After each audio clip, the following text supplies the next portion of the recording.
Good afternoon, Grizzlies. Good evening, good morning, whatever time it is for you. This is Grizzlies worldwide, right?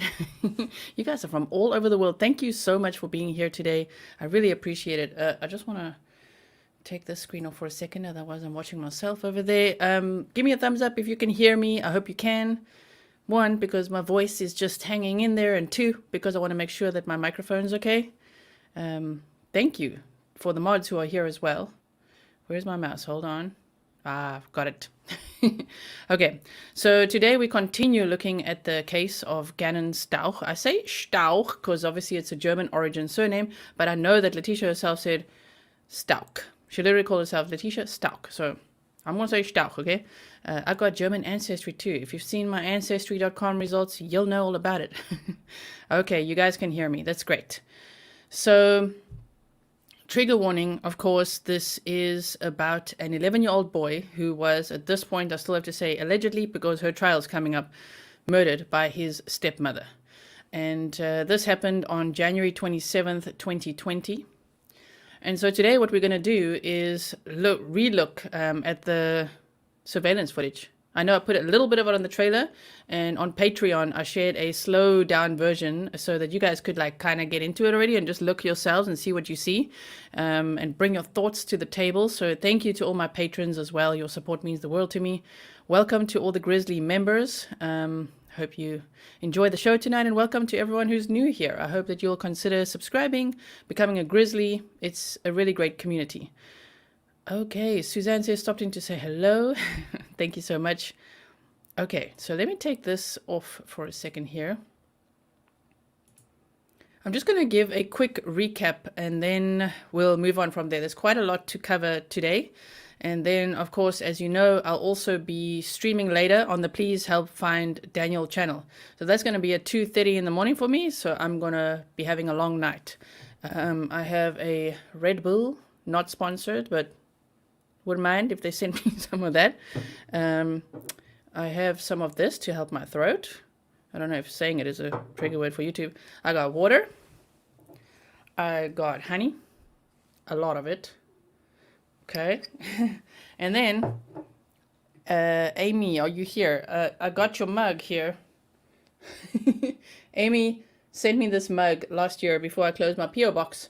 And it's huge, and it's filled with lovely rooibos tea. So let's hope that all this helps. My desk is like, whoa, it's like full of notes and full of things. I've been like, what? Even though I've deep dived this case before, there's always something else, that comes out, because Letecia is one big liar. So yes, a lot of things come out once you start digging. Hello to Lieutenant Peter Pronzo and all the great Grizzly chat friends, right? It's so nice to see you guys here.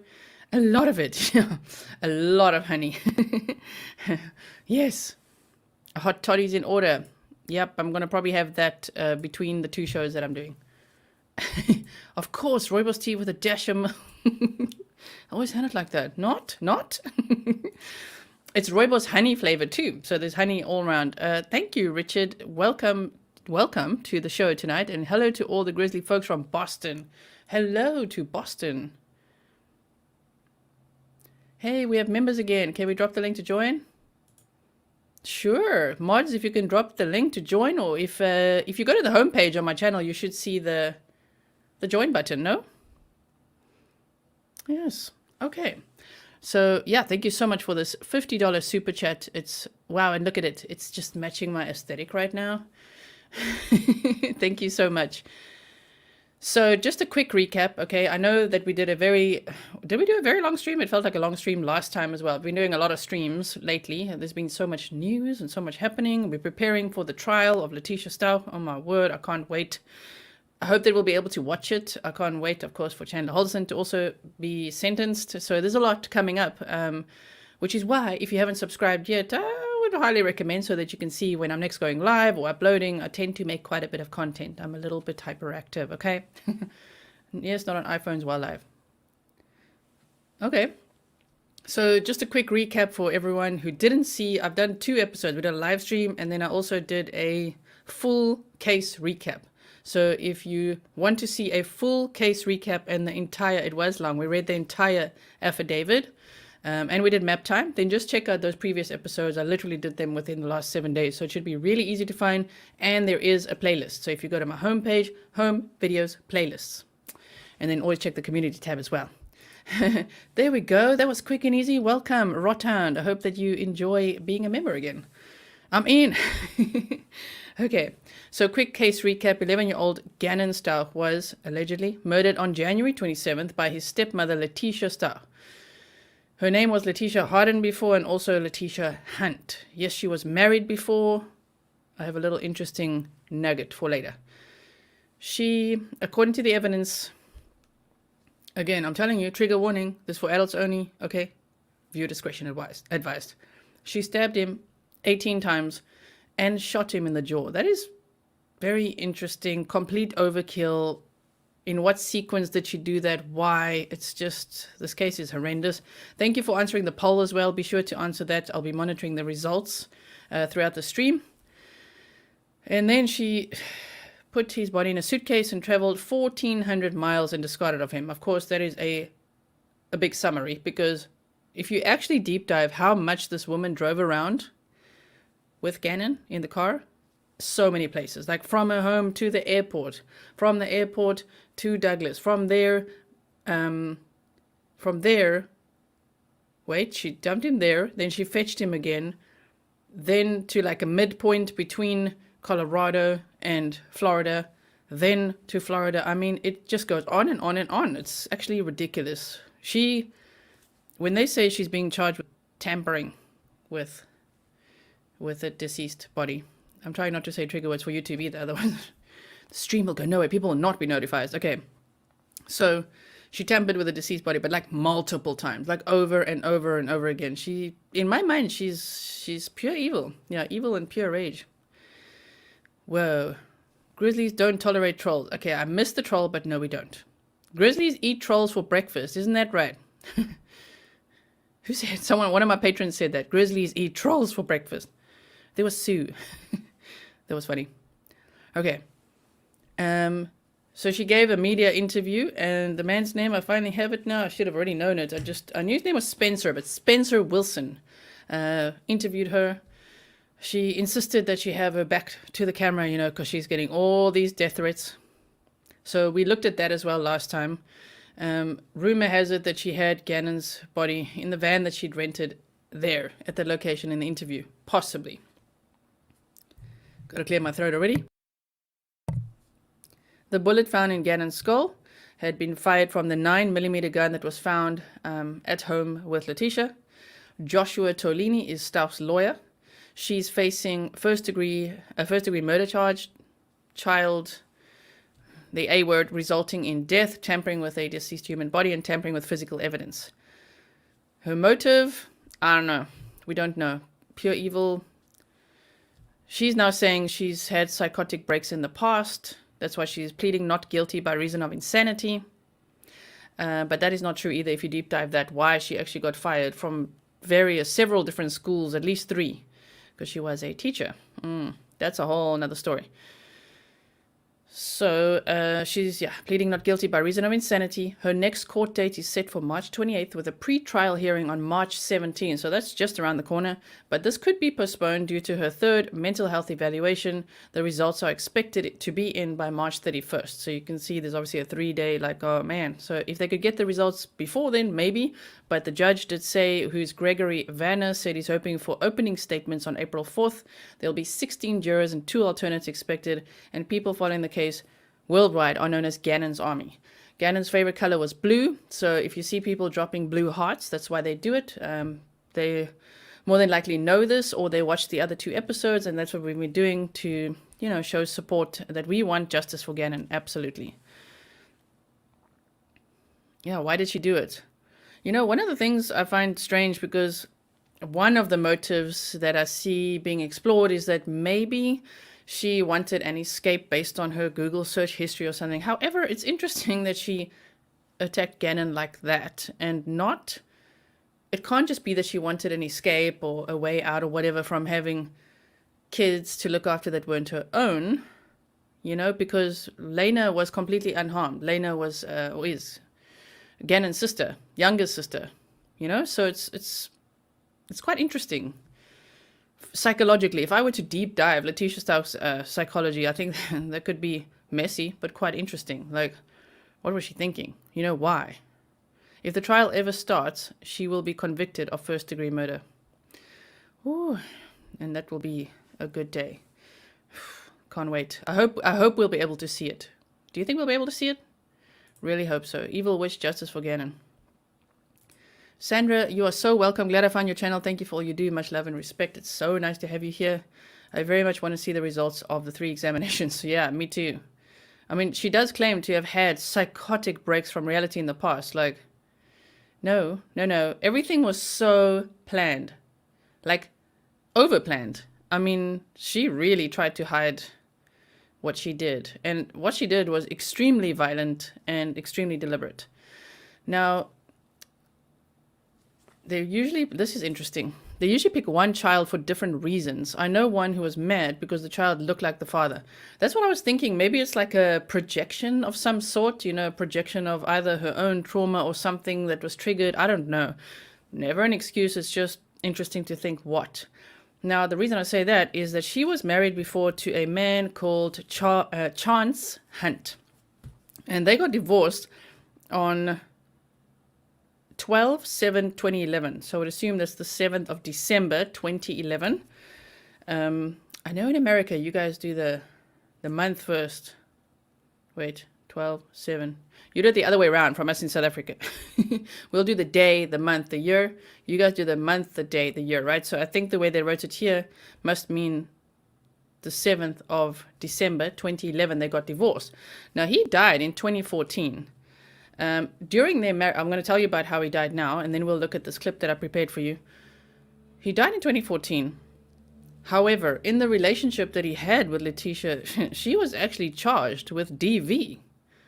So she has had a violent streak always, if you think about it. I mean, I wonder if she in any way also had a DV relationship where she was the one, I don't want to say trigger words again, but doing it to Albert Stauch. I wonder, but if not, then shame. Then she obviously took it out on Gannon, which is very, very sad.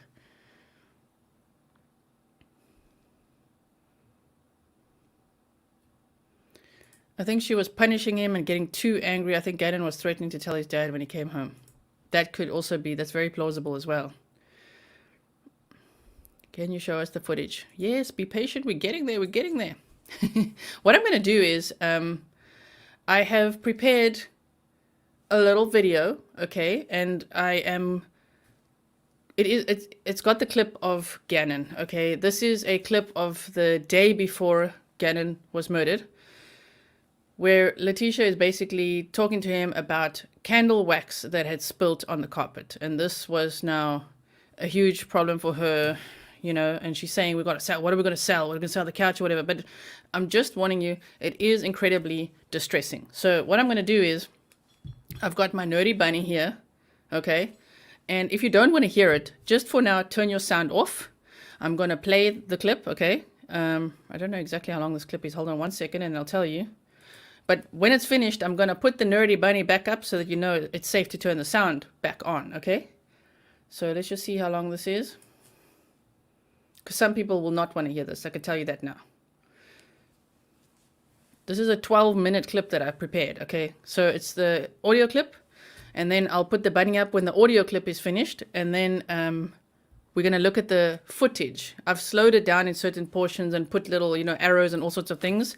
So we're first going to just watch the presentation that I've made for you, and after that, we could talk about it a little bit, and if you want, I could put on another content creators brightening. That was so cool how they did that. They brightened all the footage, so we can look at that frame by frame as well.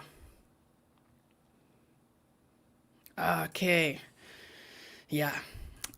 Can't hear it again. So for those of you who already heard it on Patreon, you might not want to hear it again either. So remember, I'm going to start it now. When I do this, it means it's safe to put the sound back on. All right. So here we go. And let me just put this down. Wait. Hey guys, and today I'm about to play some Sonic Mania.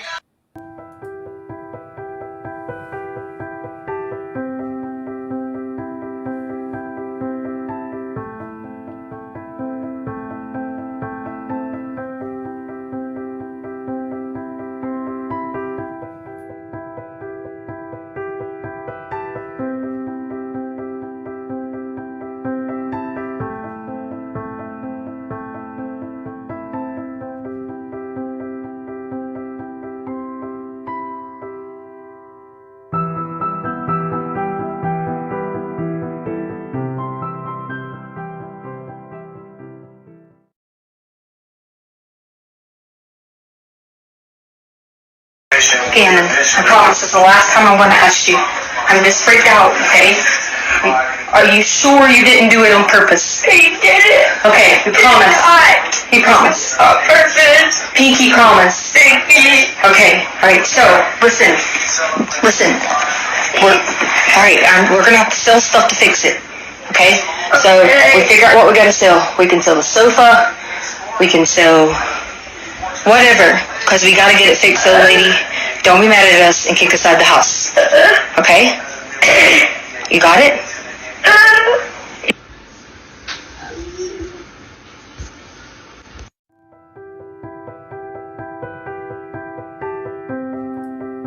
We are going to hear it one more time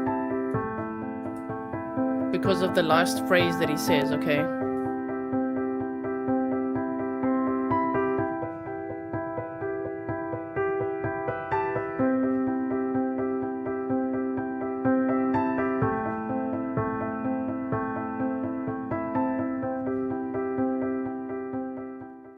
Gannon, I promise it's the last time I'm going to ask you. I'm just freaked out, okay? Are you sure you didn't do it on purpose? He did it. Okay, you promise. You promise. On purpose. Pinky promise. Pinky. Okay, alright, so, listen. We're gonna have to sell stuff to fix it. Okay? So, we figure out what we gotta sell. We can sell the sofa. We can sell whatever. Because we gotta get it fixed, so lady, don't be mad at us and kick us out of the house. Okay? You got it?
Okay, so thank you for watching that. I hope that you were watching carefully, that you could just observe, yes, number one, that she is not a good driver at all. Not that we need to rate her on that, you know what I mean?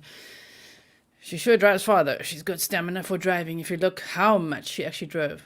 You know, one little detail that this slipped my mind. I knew it before, but I didn't mention it in my last two episodes on this case, is that when Letecia drove to the airport to fetch her husband, remember that she dropped her car there with Gannon's body in it, and then got a rental car. And then some people speculate was Al with her during this whole time, but she more plausibly took him home, where he was now searching for Gannon because he came home early, right? From being on duty in training in Oklahoma. And then she put 955 miles on that rental car. That is a lot. Like, do you know how many times she must have driven around to look to where really to leave Gannon? And do you know how many times she must have moved his body? Because if you just look, whoa, like at all her trips and everything she did, and then they found a sock and a wooden board with his blood on it where she previously had the body, and then it was later found in Florida. It's absolutely ridiculous how much she drove. And to even think that after that interview, the interview was on January 31st, the one that we observed last time, that after the interview on February 1st, she drove all the way from Colorado, 6 hours across to a location where she stayed overnight, and then, I'm just trying to think of the name now, but then to Florida. She drove that whole way to Pensacola, Florida. Like, that is a long drive, you know, to do in 2 days. She reminds me, yes, of Brian Laundrie, where it's like, whoa, dude, like cross country in 2 or 3 days. She's a driver. This one had a lot of energy. My goodness. I think she lost her temper and hurt Gannon, panicked and thought she had to get rid of evidence. So, yes, and for everyone who was asking, the bunny was, I showed you the bunny to show you it's safe to listen to. So, I hope if you didn't yet turn the sound back on, that now you will. The bunny says it's okay. Okay. So, panicked.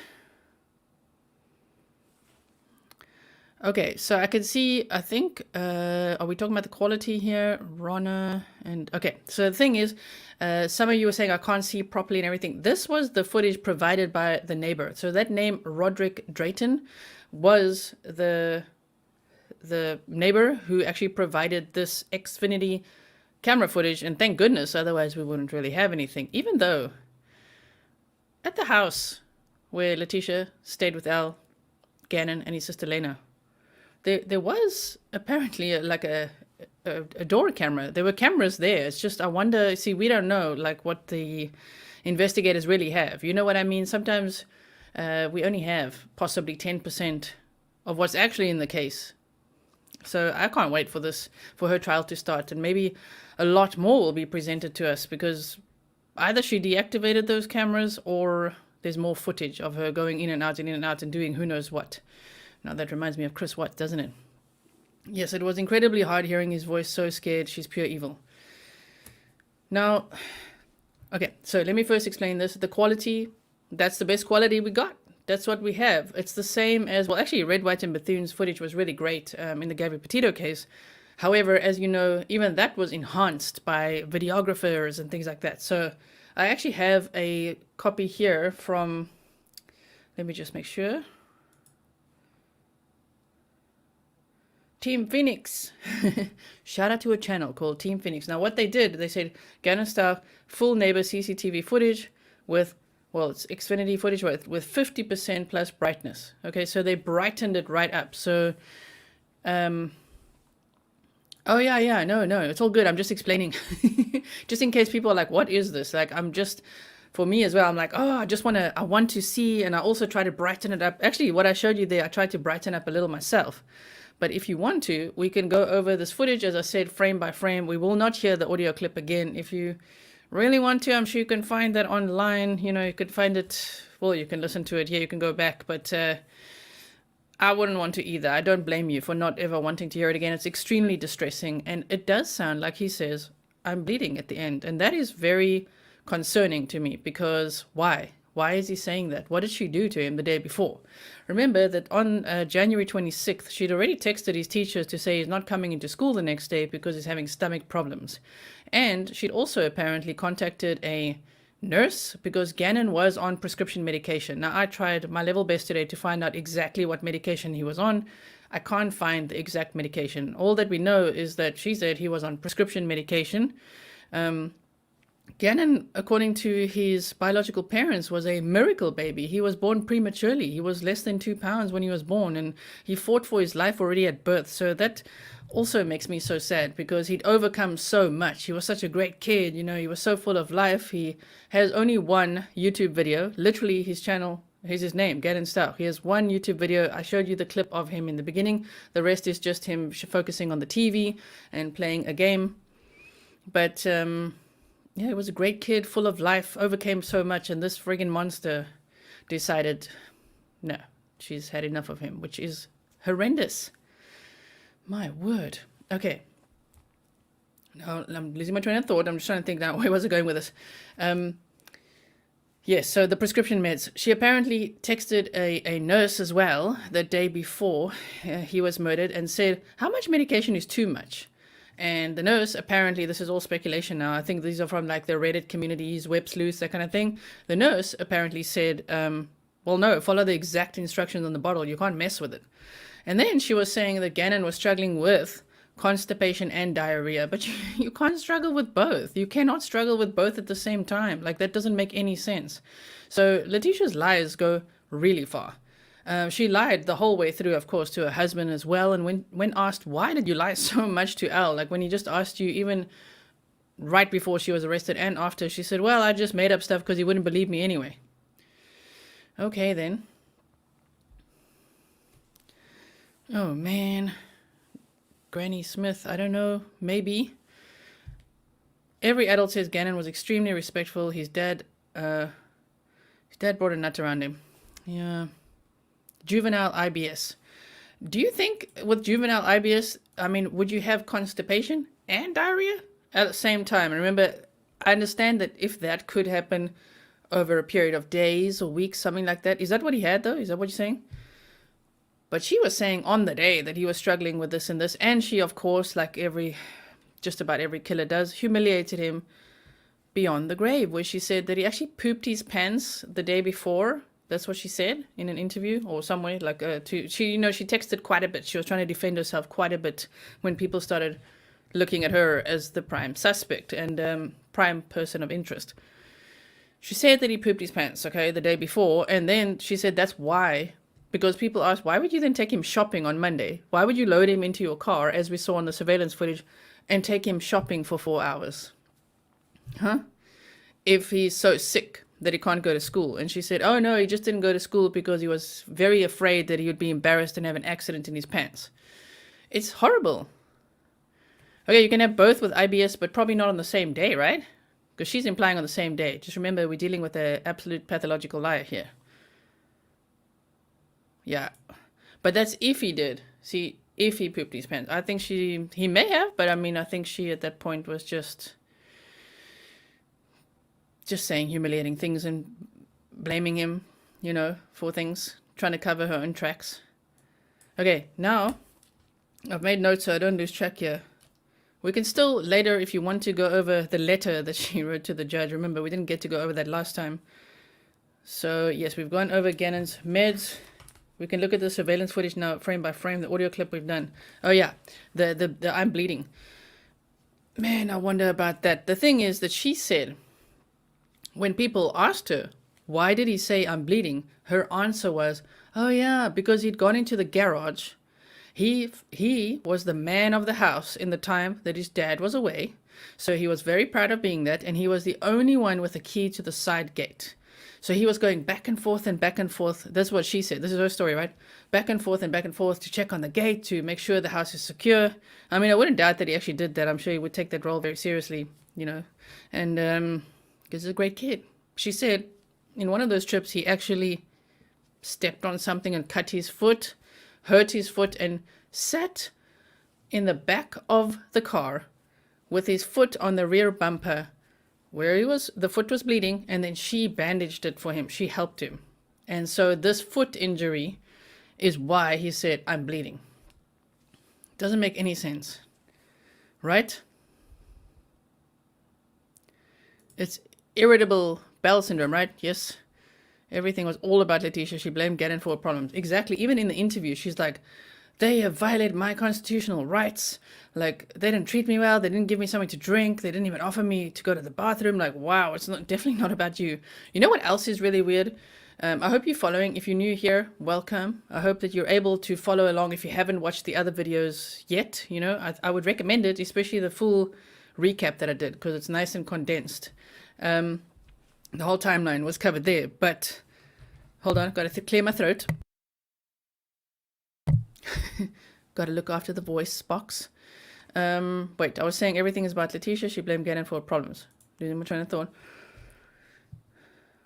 Oh yeah, you know what she was concerned about was when she left her car at the airport, which, in hindsight, had Gannon's body in it, in a suitcase, and then she drove her husband home in a rental car.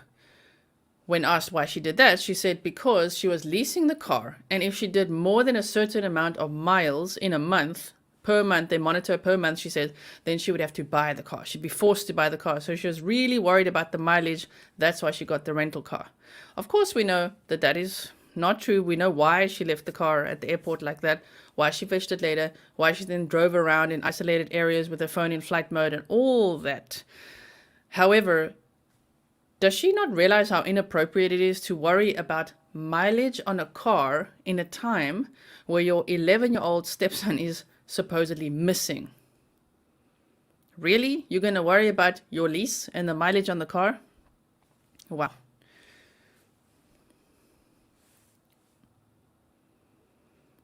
Oh, man. She was jealous of Gannon. I mean, maybe. What about the candle incident? Yeah, so that was from the audio clip that we just listened to, the candle incident. I mean, she didn't talk about then to people who asked her about Gannon bleeding, but she did tell her husband that Gannon had knocked over a candle and wax had spilled everywhere, and actually that he'd burnt his arm, it was blistering, and then he smeared blood on the wall, which is her explanation for why there would be blood in the plug sockets, which makes no sense. I mean, wow. And that's also why she said the bed was pushed away from the wall a bit, because Al Stauch, the dad, was like, what is going on here? So yes. Could be. Shame. I'm just reading all your messages here. My goodness. You could have had a lower GI bleed. This is great code words. Exactly. She also said she wanted a different vehicle. Yes, she did. Thank you for reminding me of this. She said that she wanted to rent a vehicle so that if they were driving around searching for Gannon, he wouldn't run away by spotting a vehicle that he recognized. Like, how is that at all logical? Like, how does that make any sense whatsoever? So she said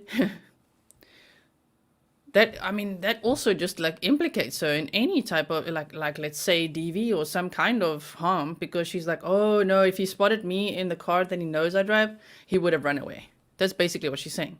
So I rented a car so that he wouldn't run away. I mean, he was first reported as a runaway. He was listed as a runaway and then became a missing and endangered child, especially when they found out about his prescription medication. And then after that, they were like, yeah, they called off the search already on February 12th, I think it was, because they're like, yeah, no, we do not believe that he's alive anymore, after obviously searching through the house. Yeah, burns don't bleed for days, exactly. I think Letecia set up the candle incident and then blamed it on Gannon. I also think so. I mean, there's a lot to consider when it comes to Letecia. CLH, I think you ask me this every time and I don't turn it on because I am in the Netherlands using the internet I've got here, and it's not a problem. We've got good internet. It's just that when I turn it on, it slows down. I have to put it on like lower latency or whatever it's called, and then it affects the chat, so then I can't keep up with you guys. You know what I mean? So it's kind of like you win in one way and lose in another type of thing. I'm really sorry. Yes, I just don't want to. I don't want to be far behind the chat, otherwise it gets completely out of hand. You know what I mean? Wouldn't you have to drive that rental around and look for him then? Yeah, exactly. That would be a great question to ask her in that moment, right? So, did you drive the rental around and look for him? Well, she claims to have, but yet we know what she was really up to, isn't it? Oh, man. Video doorbell camera. Yeah. Right? I just quickly want to see something. If I go here. Check out Pam Hub when is she going to trial? Okay, so she was meant to start, her trial was meant to start on the 28th of March, and with a pre-trial hearing on the 17th, but it may be delayed because she's having a third mental evaluation because she's claiming, she's pleading not guilty by reason of insanity, which is, that in itself is insane to do. Never going to happen. Never going to win that one. Wow. But anyway, that's what she's pleading, not guilty by reason of insanity. And so she has to have a third mental evaluation. And that means that it's been postponed because the results will only be ready on March 31st. So the judge has said that he hopes for opening statements on April 4th. Yes. So I just quickly want to, I'm going to have one more look at this closed captioning stuff. But I just looked at it and I just,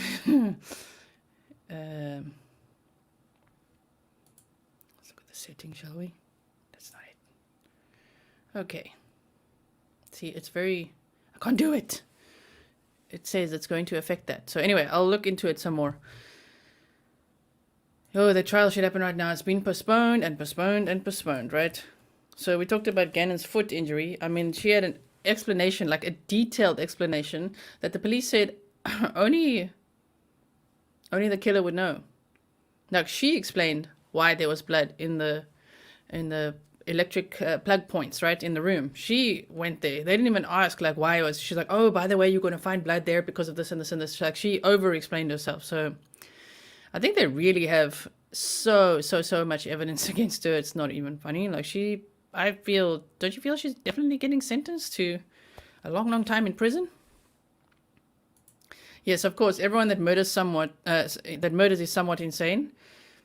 Yes, but in legal terms, my word, I mean, Jeffrey Dahmer didn't get that. He didn't win the insanity plea. Jeffrey Dahmer, who I'm sure you know what he did. I mean, serial killers have rarely won the insanity plea. So how is Letecia Stauch gonna, you know what I mean? Guilty as heck, exactly. Hope there are no light switches in the courtroom. The judge should say enough is enough. I agree. All right. Spencer Wilson. Okay, so I'm just trying to think in which order to do this now. I just want to tell you quickly about the ex-husband, Chance Hunt, because Letecia and Charles had a daughter, Harley, and Harley Hunt was 17 years old at the time, and Letecia asked Harley, her daughter, to come on over and bring trash bags, baking soda, what was it, apple cider vinegar, or a whole bunch of cleaning products, right? Crime scene cleanup stuff. But just like go to the Dollar Tree store and buy this and this and this and this, and then the daughter brought it over. The daughter also accompanied her on the trip to Florida. So, yes, the one thing I found weird was in that interview that Letecia said, my daughter was working, which was proven, but she said she's a child, so don't ask her questions that are like too in-depth because she's still a child because she was 17. I want to know, okay, well, where was she working exactly? And also she said she served our country in the Air Force. Like, how? If she's 17, how did she serve the country in the Air Force if she was 17? How, Letecia?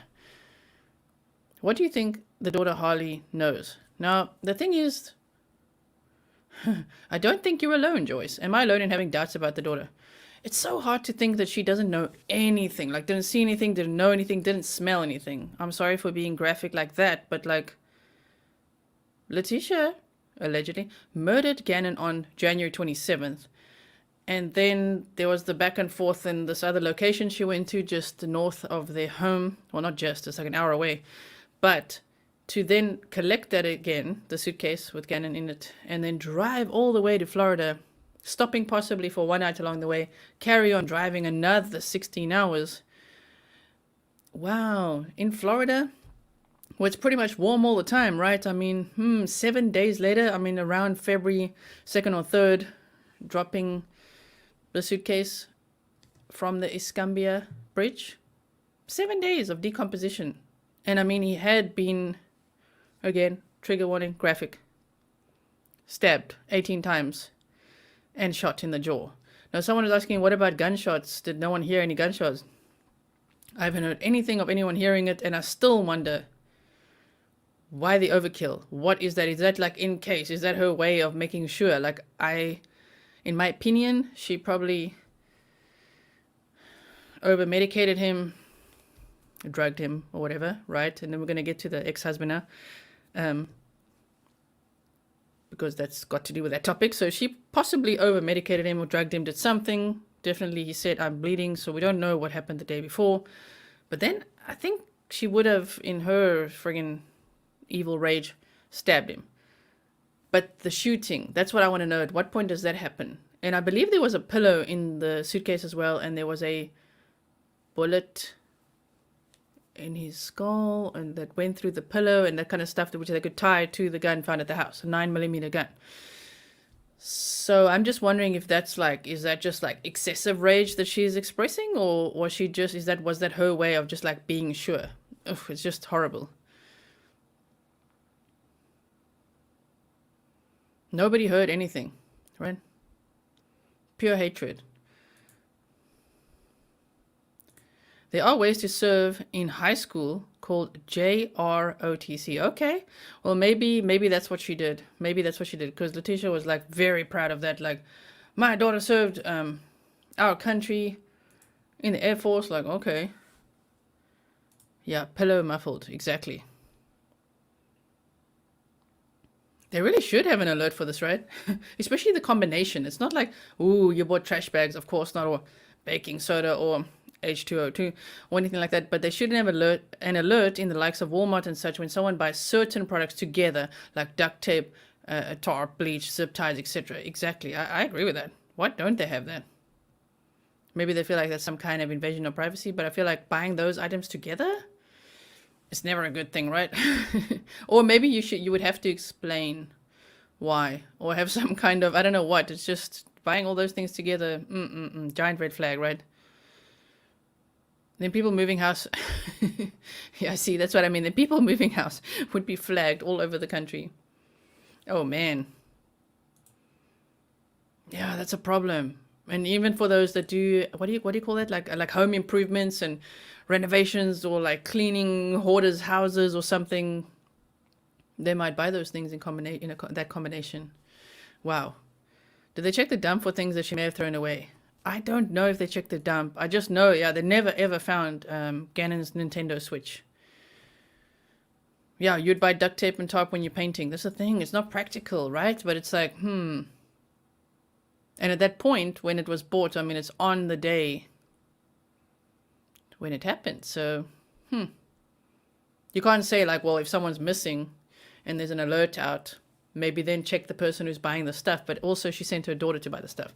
Now, let me just not forget to tell you about this ex-husband, so I just want to tick this one off. So his name was Chance Hunt. I don't know exactly when Letecia married him, but they got divorced in 2011. Now, the thing is, he died on the 10th of Feb 2014. And this is what the red flag is to me. Letecia had told people that he died from a freak accident at work.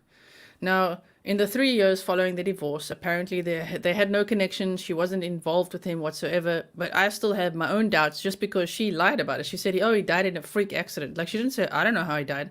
She said, he died in a freak accident at work. However, what he really died of is like an accidental overdose. and it wasn't even, it was a lot of stuff. There was THC, there was alprazolam, which I believe is Xanax. A whole toxicology report shows all the stuff. Like there was fentanyl, whole lot of fentanyl in his system, and he was actually drinking beers that night with his roommate or co-worker. I think it was like both roommate and co-worker. And he said, well, we're just sitting around drinking beers most of the night. And then he went to the bathroom. And then when he checked on him in the bathroom, then he said he was slouched over the bathtub kind of thing, between the toilet and the bathtub. And so the roommate went to bed. He just like, whoa. He said he was snoring. So he thought he was like just overly drunk or whatever. And remember that Letecia had DV charges, as in she abused him. Okay. The point is that the next morning at 5 a.m, the roommate and a co-worker found him in the bathroom, deceased, and called 911. So I'm just like, huh. Now, I don't think Letecia was in any proximity to him. I just find it interesting because with someone like this, it's very difficult to believe that if she has a history of DV, of lying, of all kinds of stuff, and right after this as well, I don't know exactly when she met Al, but they moved because Harley, the daughter, said that they moved right after her dad passed away to Alaska as a family and then to Colorado. So I'm like, huh, it's very interesting. Yeah, possibly. I wonder. The other thing that I wonder about is that interview that we saw with Letecia with her back to the cameras, talking to Spencer Wilson. There was a caravan of cars, as they call it. You can't really see it. It's not in the frame. But it was a van, like a moving truck. There were 3 cars there. And there were 5 people, meaning it was Letecia, and then her daughter. Another young dude, who Spencer is like the only witness of this young dude in the moving truck with a possible aunt and then another actual confirmed aunt of Letecia's. So it wasn't just like Letecia and her daughter going to Florida. There was quite a few people waiting around there. Now, I'm not implicating them in the crime. I'm just saying it's very interesting, who Letecia could be connected to. You know what I mean? I think Harley knows a lot. Now, the thing is, Harley has a YouTube channel. She has a TikTok that I've analyzed at length. And it's very interesting. She is living her best life. She explained the situation in a Bible. She called it it was like my biblical testimony or something like that.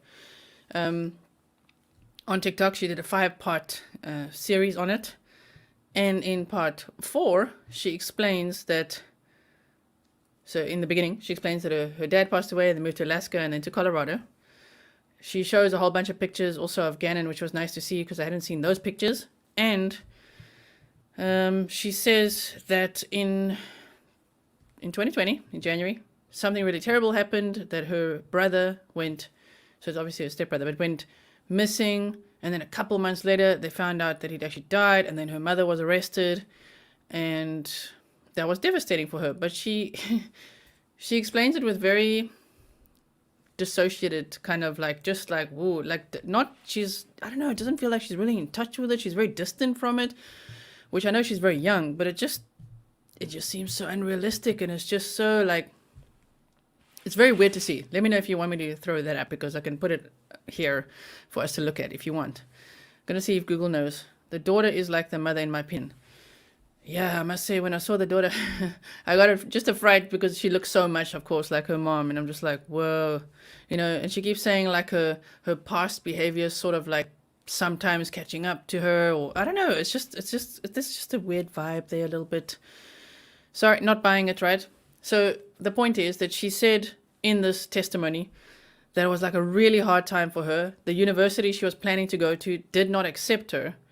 And she didn't know why. It's like, okay, didn't know why. Like we all know there was like huge criminal case in the media, but didn't know why. So she went to Liberty College in the end. And I found out, surprise, surprise, that's where her mother also went. That's where her mother qualified as a teacher.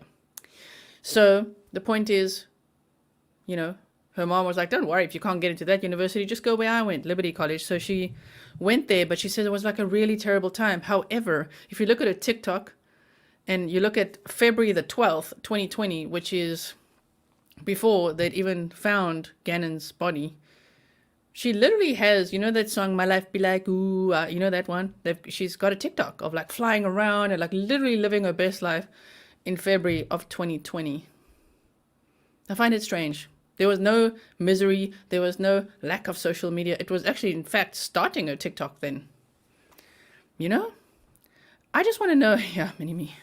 Now, I'm not trying to dox her, blame her, or do anything like that. I just like, man, I just struggle with it. I would love to interview her a little bit because, number one, you have a body that decomposed for a week in the car, and you're taking a random road trip. I want to know what Letecia said to convince her daughter to take this road trip with her. Like, oh, let's just go on a road trip. I feel unsafe here. Just like there's so many death threats. There's eyes on me. Let's get out of here. That's just a bit strange.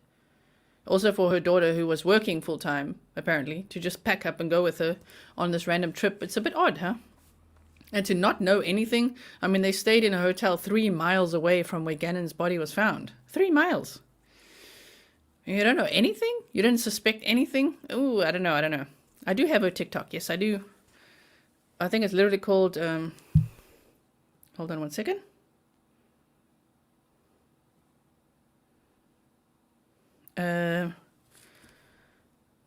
Hold on one second. I'm quickly going to find it, okay?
Okay, I'm back. I found it. Excuse all my tabs that are open. You can see how many I've opened at one time. So I'm going to have to turn the sound off this one because otherwise I'll get copyright striked immediately. But this one is from, let's just see it. Okay, the sound is off. This one is literally from the 27th of Feb 2020. It was like before Gannon's body was found. And it's literally that My Life Be Like, Ooh, you know that song? Now remember, please do not harass Harley Hunt. Do not do anything weird, okay? I'm just looking at it out of interest sake. Here we also, I think this has also got a song. Yeah, so I'm just going to turn it off. So here you can see what I mean, the pictures of Gannon that we haven't really seen before, right? Scan in here.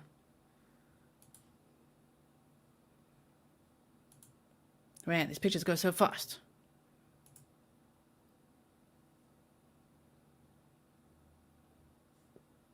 Okay. They say, I could see how much you loved him, praying for peace for both of you. I mean, they do look tremendously close, right? They look like they were really, daughter probably knew what could happen to a smart girl. I do wonder if she'll be testifying at the trial. Shame. She's in the background. Okay, now we go here. Okay, here we go. This I could play, I think. I wanted to come on here and share my biblical testimony with everyone, so if you're feeling lost or broken right now, please stop and watch this video. Ever since I was a little girl, I was raised up in the church, so I knew who God was. I believed in him. I believed that he died on the cross for our sins, but I just never grew that close relationship with him, so I never got to feel all of God's love for me. And when I was 12 years old, my father passed away, and this was one of the hardest times in my life. I faced so much depression and anxiety and suffering, and I just thought that I had to hold in all my feelings and emotions, so I never got help with it. I thought that I had to show the world that I was strong and that I was going to be okay, even though I wasn't. During those times, I completely lost myself, and I just started finding hope and happiness in so many of the wrong places, whether it was boys, and always thinking that I had to be in a relationship and lust just to fulfill that missing piece of my father that I never got to have. And, you know, this really broke me. Okay, so this is Harley Hunt, Letecia Stauch's biological daughter. As she said, her dad died when she was 12, which makes sense based on him dying on the 10th of February 2014, and she was born in 2002. So I heard she did love Gannon. That I don't doubt. I don't doubt that she loved Gannon. I just wonder if she really knew nothing. I mean, maybe. Daughter probably knew what could happen to her, yeah. Yeah, there we go. You say definitely kind of delusional vibes. That's kind of what I was trying to say, yeah. The page is Harley Hunt. Here it is, yeah. So I'm just gonna skip to part 4, okay? Because we want biblical testimony. It's kind of long-winded. So go on TikTok. Firstly, follow me on TikTok if you go on TikTok, Grizzly True Crime, and then go and find Harley Hunt, and you can hear the whole 5-part testimony. But this part is where she actually, because all of it's all about, you know, her faith and university and all this kind of stuff. But here, I think in part 4, if I'm not mistaken from what I watched earlier, this is where she talks about what happened with Gannon. Part 4.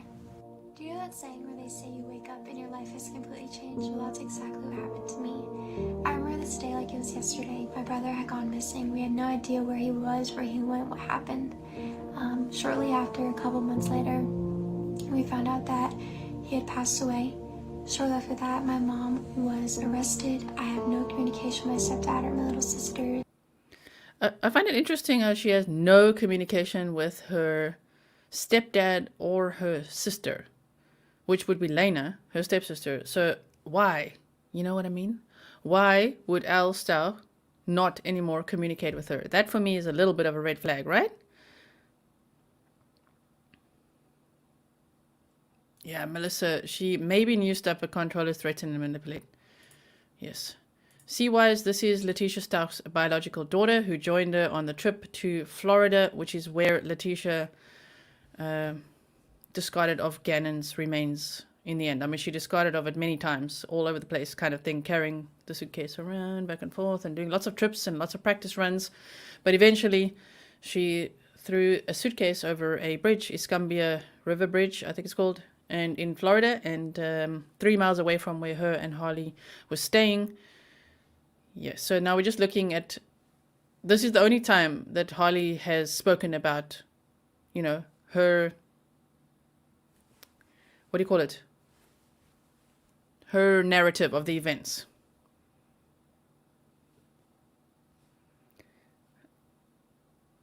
Yeah, that is a good catch. Okay. In any of my family, and I had lost everything. I lost my family, my home, my belongings, my car, my job, everything, and I just had to start over by myself at 17. I didn't know where I was going to go.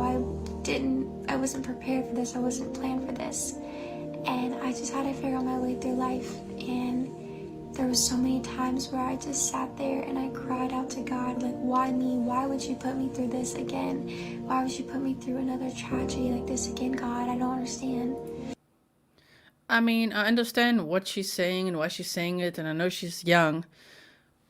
But you can see that Leticia's like, poor me, I'm the victim. I'm sorry to say this. I'm not meaning to snark at her. It's just like, why would you put me through this? Why am I going through this? Like, what about Gannon? There's very little talk, especially, it's obviously, Leticia's a mother, so learned behavior a little bit. But Leticia's like, I didn't even get a drink of water, didn't get to go to the bathroom. My rights were all this and this. I couldn't get my clothes. I couldn't get in the home. That's interesting too, that on January, already from between January 28th and the 31st, where Letecia did the interview on the 31st, she said to Spencer Wilson in the interview that she wasn't allowed back in the home. Now, here's another one that I think is interesting. I'll show you if you want her YouTube. She's got a YouTube channel too. Yeah, maybe her attempted damage control. Where was Gannon's full sister? Gannon's sister. Okay, wait. Let me just, I don't want to forget to say this. So I'm just writing a note. Gannon's sister, Lena, came home from school that day and asked if she can see Gannon. And Letecia said, no, Gannon's asleep in my room, which is also like, excuse me? Because he was in the basement in his room. That's where all the blood was found. She said, no, you can't see Gannon. He's asleep in my room, not feeling well. Go play outside. And so Lena took her bike and went and rode her bike outside, while Letecia was cleaning up the crime scene, allegedly, cleaning up the scene and putting Gannon in a suitcase and in the car. And then she drove that car to the airport to fetch her husband, but she left the car at the airport, rented a car, drove her husband home in a rented car. Yes. Strange that she's not being truthful in her testimony. My TikTok is Grizzly True Crime. Yeah, she was told to go ride her bike. Thank you, Kathleen. When she got home from school. Yeah. Me, I. It's not about you. That's the thing, right? It's like, Letecia definitely did that in the interview. I know I said, sorry, I'm so sorry. I said we're going to look at the surveillance footage. We will do that, okay, frame by frame. I just wanted to, these are some very interesting points. Now, the thing that I wrote down here that I didn't want to forget is, what I found interesting is at the time when Gannon was officially now reported missing, endangered child, Gannon's biological mother, who had remarried and has 2 daughters of her own with her new husband, lives in South Carolina. Okay, now I believe that that is where Al Stauch met Letecia Stauch as well, because Letecia worked there before. We're going to do that as well. Look at what on earth happened there. I've got all those facts for you too.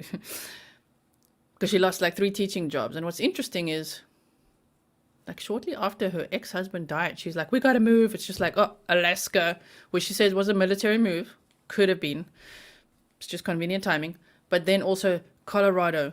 Now the thing is, so what I'm saying is, Gannon's originally from South Carolina.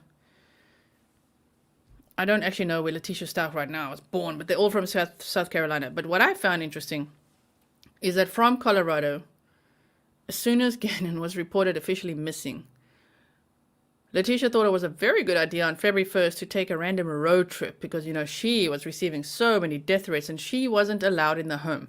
Why was she not allowed in the home? Because Gannon's biological mother had driven, I don't actually know if she drove there or flew there, I want to say driven cross country to be there to look for her son.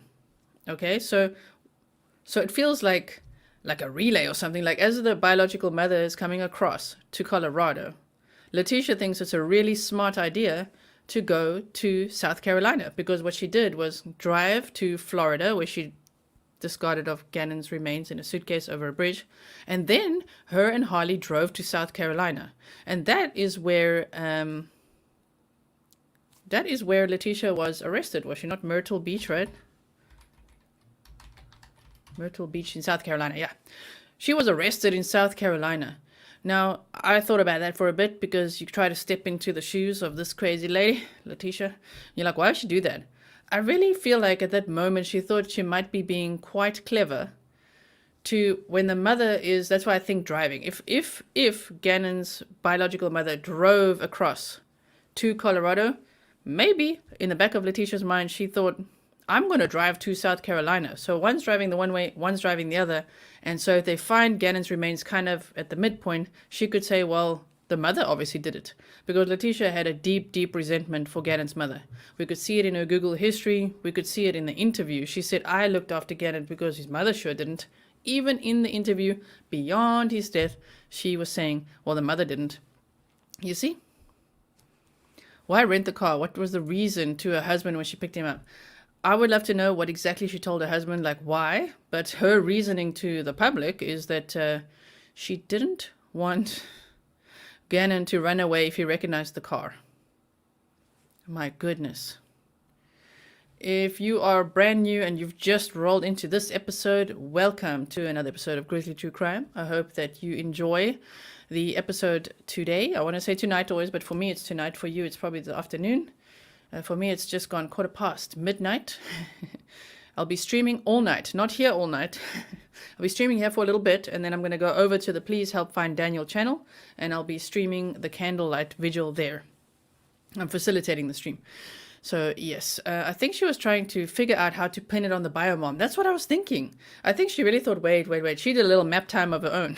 So she's like, wait a minute.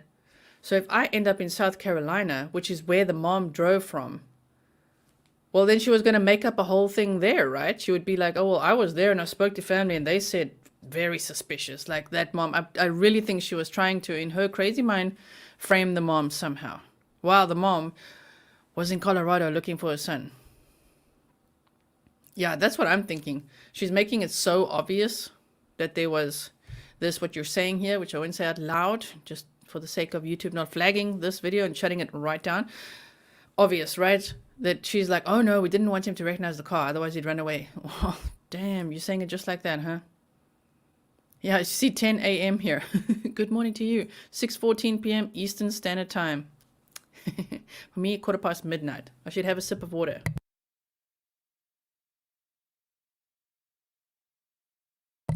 Okay, so if I just for 1 second again, let's do like this. Do you want to see the surveillance footage again, right? Frame by frame, that's what we were going to do. So much to talk about, my word. This case is just so much to talk about, right?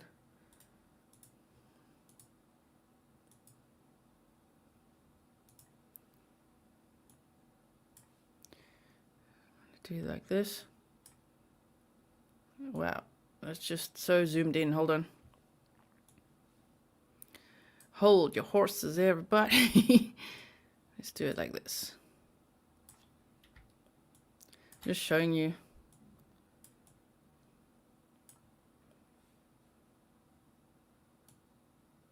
What is it doing? Hold on. Maybe I should.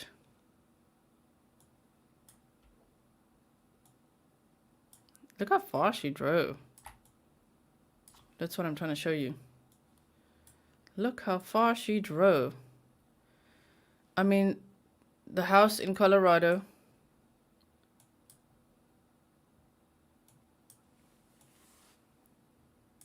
Like that.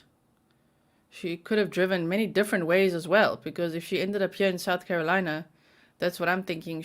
We don't know the exact route she took.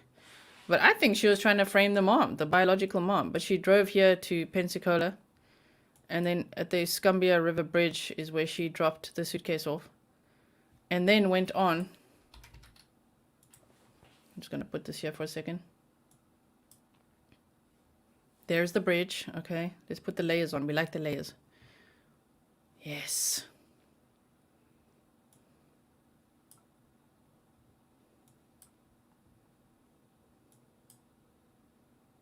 Mm-hmm.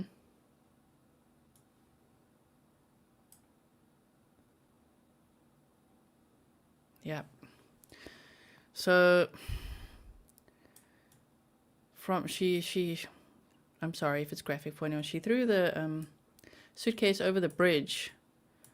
And just before this time, the other thing it was Super Bowl Sunday around the time when she arrived there or was driving. She drove on the 1st and on the 2nd arriving in the area. Super Bowl Sunday. So for her, she's a tiny, we'll give her small, not credit, but she's a little bit calculated. I want to say smart, but that's hard to say. She went to Florida at a time where it was the Super Bowl Sunday. happening at a stadium there. So one, traffic wouldn't be a lot. Wouldn't be too many people on the road, I'm assuming, or was in their house watching Super Bowl Sunday, right? Right? But on top of that, just a week, I think it was a week or 10 days before, this precise river had flooded. There was reports of flooding. Now, I remember she was looking for jobs around Florida already and like trying to start a new life. She also had a LinkedIn profile, which I believe is still up, and she had applied to be a cabin crew operating out of Denver and some other city, another one as well, like two. She's like, oh, I've applied for this and this. Like, you're applying to be a cabin crew. Now, the cabin crew thing was actually before she'd murdered, allegedly, Gannon. But to think that she was Googling so much and looking even after the fact at jobs in Florida and trying to start a new life, even in South Carolina, again, where she'd worked before, that this, she also looked at, obviously, the weather here, what was happening, and this river had flooded. Now, I don't know if she knew. Lots of people go to Florida at that time of year, but like on Super Bowl Sunday, are they driving around a lot? You know what I mean? I've never been in America. I'm from South Africa, living in the Netherlands. I've never been to America during the Super Bowl Sunday. So what's it like, guys? Are you all in your houses? Like, do you, I don't know. I don't think the whole country doesn't like shut down to watch it, right? But I think there's less traffic on the road. Am I right? Frenetic. I wonder who found his body. I would still be in therapy. I feel like it was bridge inspectors, or who was it? I can't remember now. Racking my brain here, right? If you guys remember, I think I had it in my timeline video there. But I don't think that she also realized that this was, in general, a pretty popular fishing spot amongst the locals. So I don't know if a fisherman found it. Wow, look at this. I'm just looking around the bridge. Because over here, I'm just going to go this way a little bit. Crazy driver coming through. I want to go here.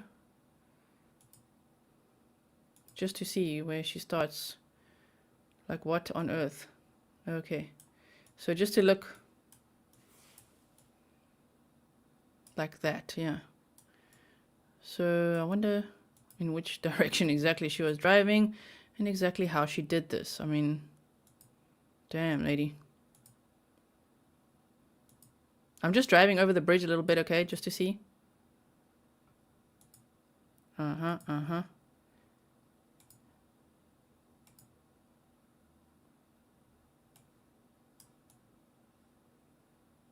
It's always scary to actually look at it, right?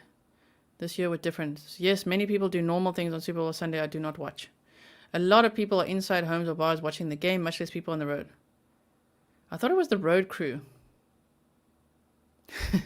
Yeah, Heidi, I like it when Gisela drives. Glued to a TV or in a bar or restaurant watching the Super Bowl.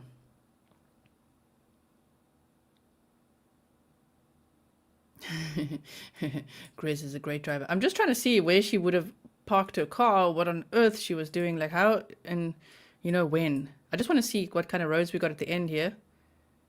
But no, it was found there near the water, right? Yeah, so no, it would have been... Wait, let's just see the sign. Interesting. Yeah, I know, she would have driven, I think she would have driven like... and parked in the yellow lane or something, coming from that side. Yeah, that's what I think she did. Right? We're gonna drive this way again. Crazy driving, guys. Double tap it, let's go fast. Okay. I mean, just see. Here's another little road here. Wait. Here's a road here. Like, here's a funny little road. I just want to see that. Huh. I just want to see where that leads. You see, she could have driven like that. She could have driven on this road here. But I'm thinking that she probably... We need to get on that side of the highway, man. Look at this little road here. Wait, what? Yeah, they're coming this way. So... I wonder, she probably came this way. What? And parked. I would think she would do it here on this bridge, right? Sorry for zooming in so much for you guys. That's what I'm assuming, that she would be driving along here and doing that. Because here, I don't know, do you think she would park here? Maybe in the night. and do that. We don't know exactly which side she threw it all from, of course. It was only found in March. Was Gannon insured? I'm not too sure. Okay, so let's put the little map off for a second. Adjust myself again. Hey, my voice is holding up, huh? I believe they are bridge cameras. Ooh, imagine that. I know, right? Mom, why are you throwing a suitcase in the water? I wonder if, at that time, if Harley was possibly in the hotel they were staying in. From the regular road and not the freeway. It's possible. Okay, what are we saying yes please for? Didn't they stay overnight and she crept out in the middle of the night? That's what I'm thinking. I think they stayed overnight and she was allegedly seen in the lobby, right? With a suitcase? I don't know. I've read something like that. I don't know. There's a lot of stuff, as you know, on Reddit. I'm on Reddit too, by the way. Grizzly True Crime. We got a Reddit community going there. So if you didn't know, go and find us over there. He'll be part of the OGs on the Reddit community because I think there's less than 100 of us on there right now. She gives me the creeps, right? Okay, so what I would like, I'm going to close this map time now so that we know what we've watched and what we haven't. I want to show you this clip here of what it actually looks like to have the appropriate emotion. And you'll see now when someone is missing, when your loved one is missing, your son, and you can see Gannon's sister here too. Gannon's my hero. I love him. I just want to go to the beginning. How do I describe my G-Man, my Gannon? Gannon's my hero. I love him so much. He's not only my hero, he has multiple people that call him his hero as well. He has so many family members that just look up to him at such a small age. He's full of life. He's happy. He's energetic. He loves sports. He loves Sonic. He loves going outside, playing with his friends, his sister, his neighbor, especially Braden. This neighborhood basically gives you a true example of who my son is. Everybody coming together, all the smiles that people have. This is why I have hope, because I feel it. This is Gannon truly speaking to our community. Gannon he loves Blue, he loves Sonic, he's into Cody. See, he loved Blue and he loved Sonic. So if you want to drop some blue hearts just to show your support that we want justice for Gannon, we cannot wait. That's the least that can happen, is to see Letecia sentenced, hopefully, to life imprisonment with no possibility of parole. Am I right? It was in between the highway. What? The child needs not to be in this video. I know. It's a bit hard to watch, right? I feel sorry for her. I think later she gets a bit emotional. Let's just see again. He loves riding his bicycle with his sister, and I know that he's missing that right now. He holds his job as being Big Bubba very important, and for him not to be able to talk to his sisters has to be hurting him. This week has been awful. It's been more than a roller coaster ride. It's been more than emotional mess. I don't even have answers for my feelings other than I'm afraid. I'm afraid that I will never hear his voice, that I'll never hear him run and say. Okay. I just wanted to say, because you can literally hear the emotion in her voice. Did you know that the interview that Letecia did with Spencer Wilson, he has revealed that she, you know the part in the end when Letecia starts crying like, oh, Gannon, we just want you to come home. She, 2 takes. That took 2 takes. And he said the first take she wasn't happy with. She's like, no, that wasn't good enough. Can we do it again? And then he said, then came on the waterworks. Did you know that? 2 takes. Wow. Mommy, that I'll never hear those corny jokes that he always tell every single day. He has to tell me a joke. He looks forward to telling me something silly. And I'm afraid that... Thank you. Okay, Kathleen, see, bright. I could see this bold. Yep. Patricia Bernst was the Florida Department of Transportation that found his body on the 17th of March, which incidentally is my birthday. Wow. Okay, so now we know exactly who found... Shame. Patricia, I'm so sorry. Gannon's body. That must be very traumatic to find that, right? And who thought? I mean, at that point, it must have been an absolute shock that his body was found In Florida. that I may never see that again or hear it. I don't want to believe that because that means that I'm giving up hope, and I'm not giving up hope because my son is full of hope. So I'm urging anyone that has any leads, credible leads, if you're too afraid because you know something, a kid just doesn't disappear and no one sees him. It's not how this works.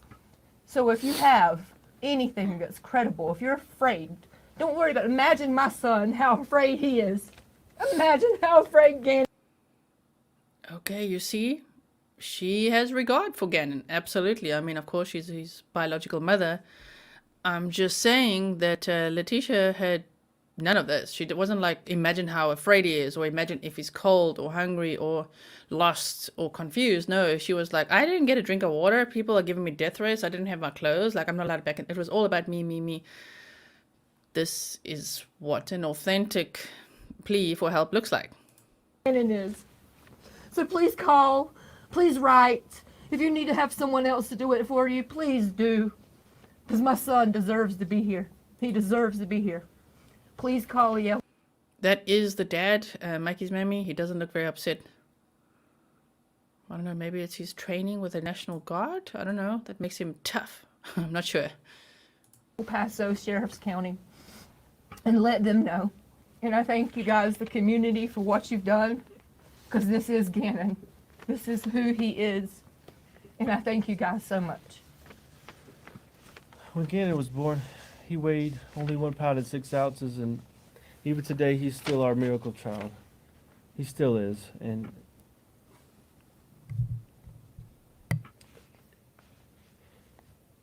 he's such a happy child, and he just brings life to every party. His smile, even today, is keeping us going. His infectious smile brings me joy every time I think about it.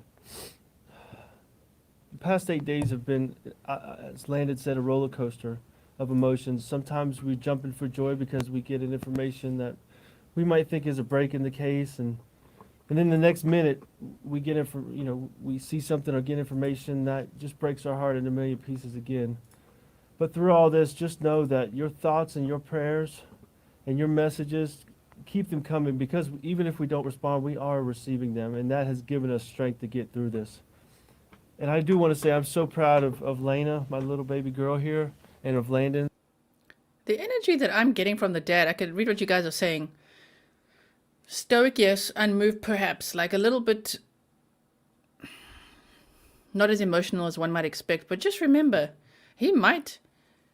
I feel like the energy I'm getting is that he's absolutely riddled with guilt, because he might also have been in a DV relationship with her. Letecia is an abuser.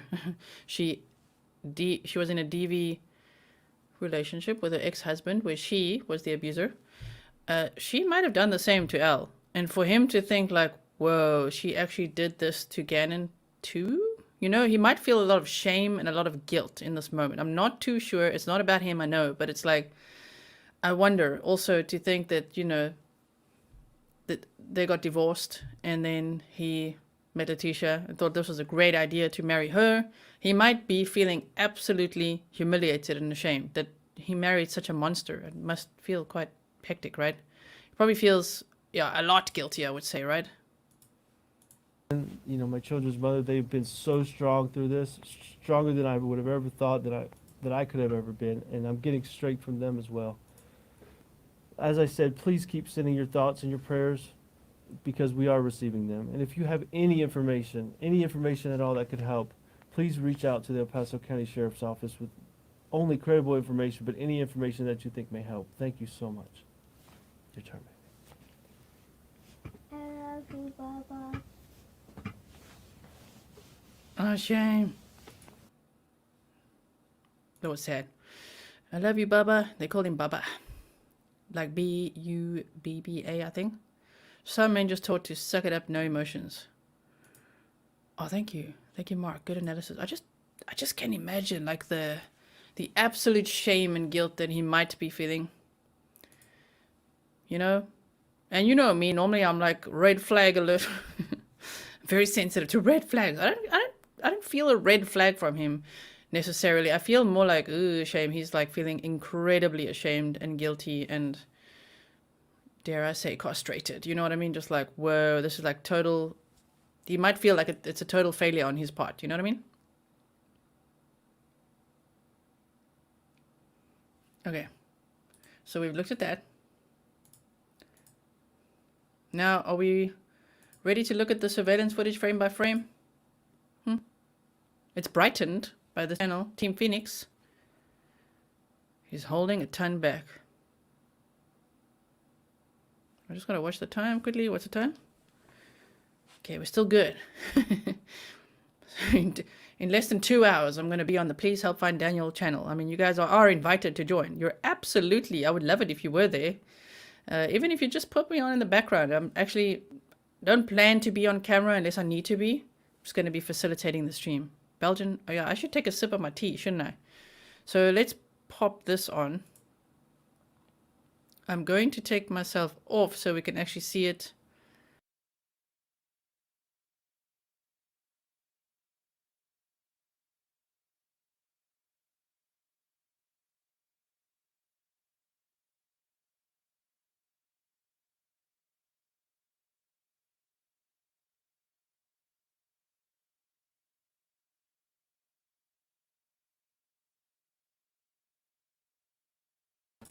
When I take myself off screen, can you guys hear me at all?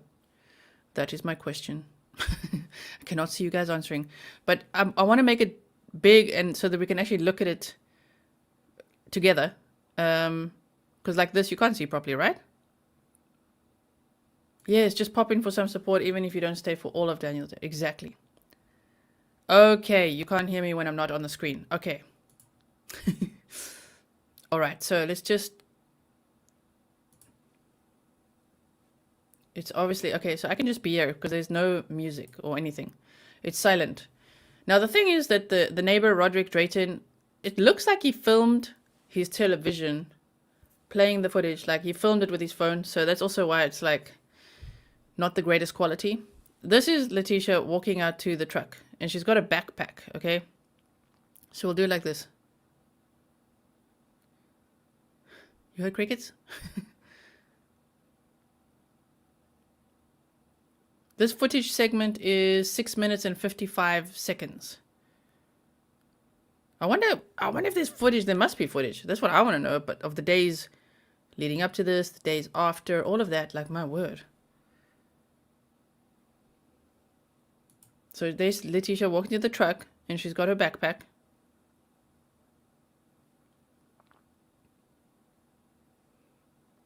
Now she's going to do her bad driving.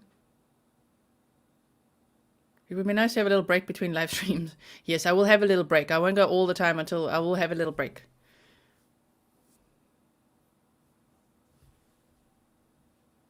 Here to me, she's driving like with a great determination. Just like, oh, okay, let's just do this, you know? And at this point, Gannon, still alive. Remember, she took a picture of him in bed at just after 8 in the morning. And this was now at around 10:13 a.m. So 2 hours later.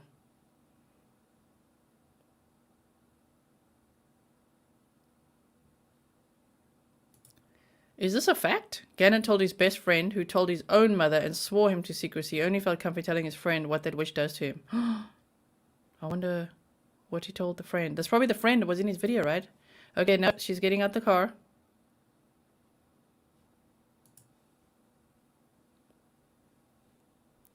Good morning, Caterpillar. She walks like someone very angry. She's like a 10-year-old stomping off. I agree. So yes, if you are a patron and you already observed this footage in slow-mo, let me know what you think. Now here is Gannon. And do you notice how he drops something? He drops something on the floor here. I don't know what it is. Look, on the ground, I should say.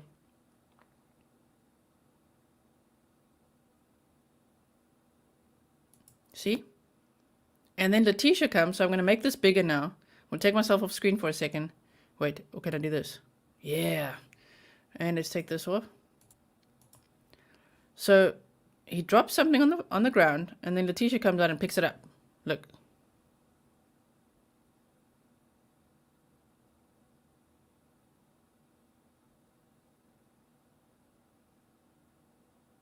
See, there it falls.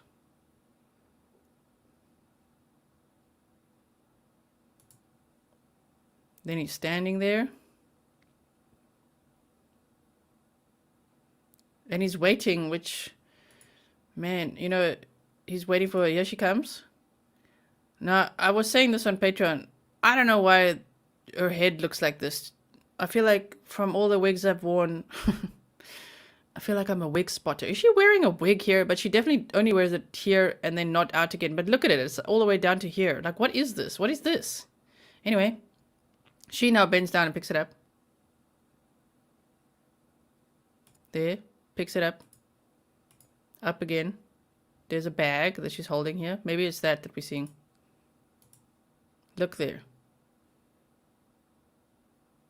Yeah, it's strange to me, him standing there waiting for her to get it.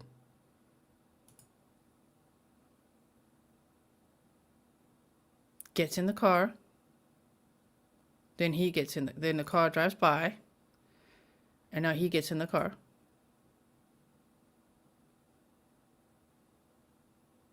Oh, wait, he's still waiting. She stomps off again. Not very friendly, huh? And you can see his body language here. It looks like his arm is folded over, right? It might be a hat. It looks like his arm is sort of like folded over, like this. So I just want to go here one more again here.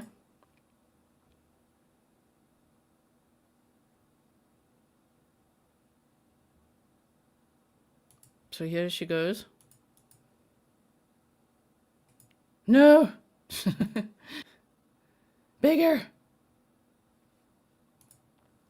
Man, just missed that, right? There she goes. Okay. And the way she walks past him is just so... ugh. Aggressive, huh? Okay, you say, gee, I cannot see much. This is the best quality we got. This is brightened even. This is enhanced. The original footage, It was the neighbor, this Roderick Drayton, who offered this footage. So thankfully we have some footage. But you have to look with binoculars. You have to look absolutely carefully because this is all we have in the world to see. You know, that's why I thought we could go through it frame by frame to see what do you see, you know, because it's very grainy, huh? And then he's just still waiting there. Yeah, maybe he dropped something he didn't want, something she wanted him to have. Maybe.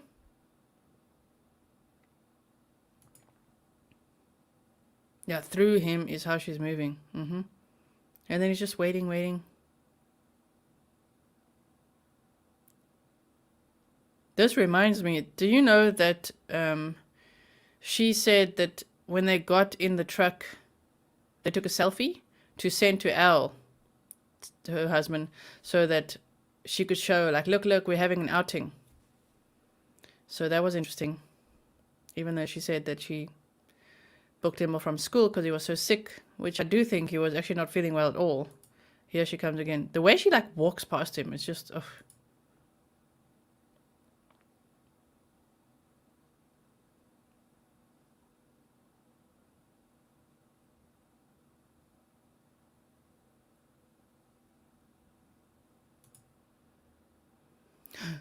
See?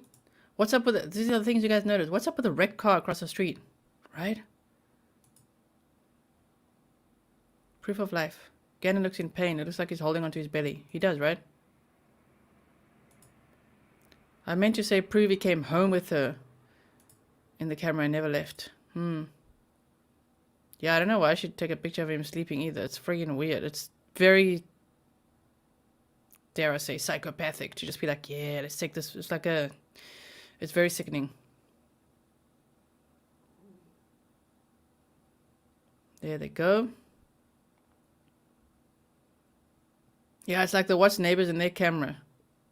What would we do nowadays without all these surveillance cameras, right? I mean, I appreciate this channel making it so much brighter. He doesn't even want to close the car door, right? Did Letecia run into it? Whew. And then she waits quite a while, huh? This is real time. Like, this is not slowed down or anything. She waits a long time. That might be when she took the selfie. And we've never seen that selfie. Of course not. You know what I mean? It's just, that must be so sad to see. Do you think she took the picture because he wasn't supposed to be playing on his Switch and she caught him? Oh, I don't know. There they go. And let's just look at that one more time as they go.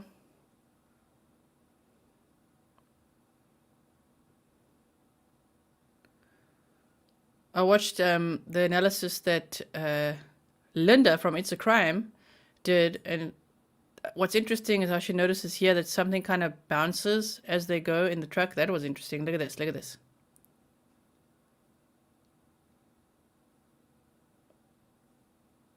She made him so nervous and scared. Watch the back of the truck here, okay?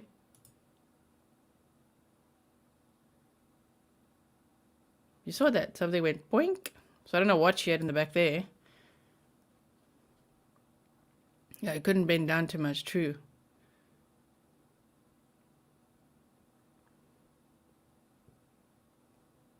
And now this is, see, he's filming a TV. You can see that now.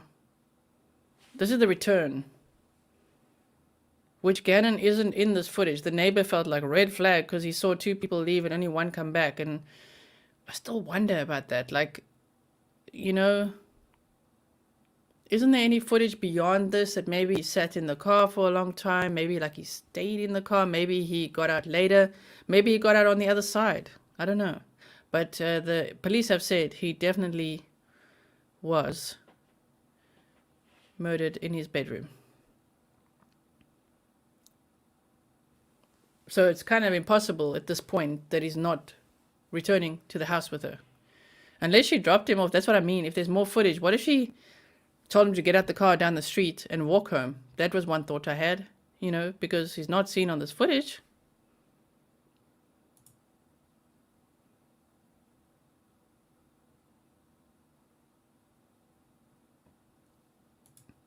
You say bad suspension, maybe, but in the back of the vehicle, something jumps up in the back of the truck. You know what I mean? It's like something is there, whether it's a bag or a, I don't know what.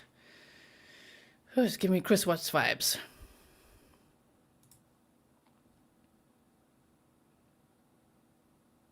Now she goes back and forth so many times. Like, look at her. She needs to perfect this parking now.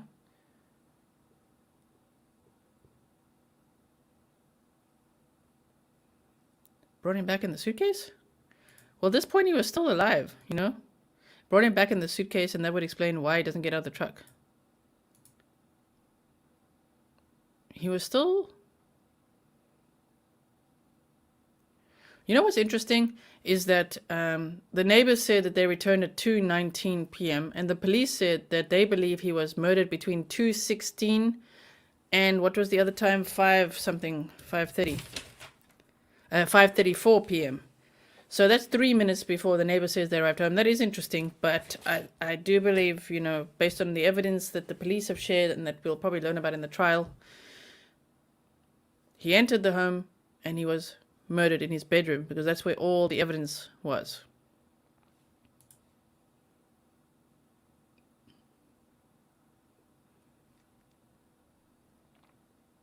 And now she pushes the door open. Still so aggressive that she's still stomping around. Look at her go. The door, when it stops, swings back and forth 5 times, you know? Maybe he was asleep in the truck and got out later. Maybe.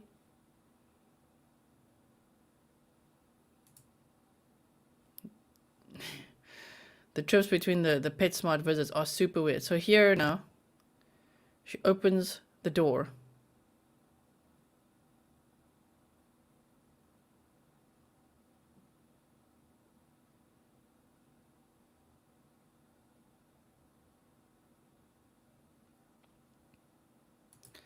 I mean, I don't know what's going on here. What's this?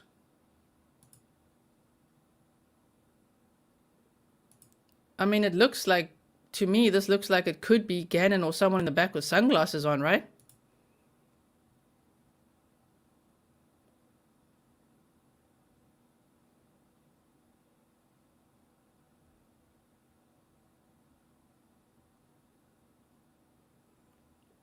Okay, the door opens and swings back and forth. 1, 2, 3, 4, 5. Swings back and forth. And then, let me just hide this comment quickly. Oh, sorry. So when I double click it, it thinks I want to go out of the big screen mode. I want to stay in the big screen mode. Hold on.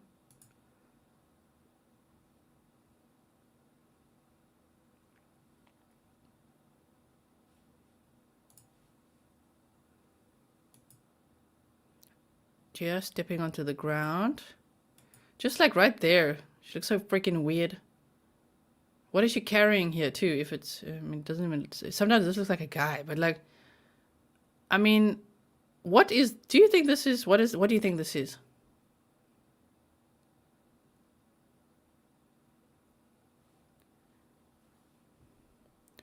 I mean, one of you Grizzlies on Instagram was showing me, you were showing me pictures. I'm so sorry, I can't even remember your name, but you said you are a lens expert. You can spot lenses in footage like this easily. And it looks exactly like what you showed me when it came to looking at Gabby Petito's van and the rear view looking at Brian Laundrie, with possibly Brian Laundrie in the back of that van with sunglasses on, because you spotted exactly what looks like this. So that's why now I'm spotting it. I'm like, oh, what's this now?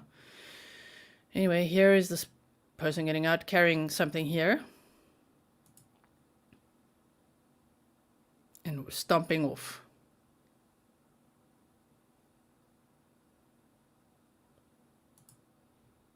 I don't know. And that's all we have. That is what we have. So let me see what you guys have said.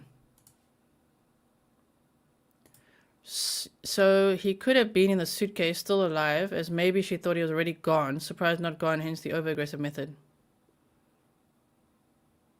That is true as well. But I'm just thinking about it. Could have been in the suitcase. You mean at this point? You mean then he came back in the house? She thought he was in the suitcase and gone, and then he actually wasn't, and got himself out and out of the car and into the house? I don't know. Maybe. She might have drugged him and then was backing up to make it easier to get his body out. She's checking on him in the back seat, making sure he's out. That seems plausible, yes. It sure does. What do I have here? We've got the interview.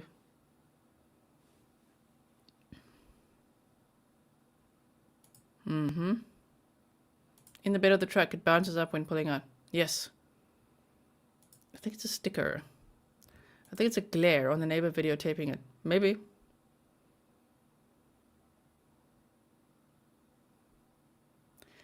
The thing is, okay, so Elizabeth, you say, I don't really believe he's alive right now. I don't know what the cops say. The cops get it wrong, right? Sometimes, but a lot of blood was found in the bedroom. You know, and we saw him walk out when they left at 10:15 in the morning. So, at what point, you know? At what point? Because they left at 10:15 in the morning and returned 4 hours later. 12, 1, 2, yeah. 4 hours later. And we can't see him getting out of the car.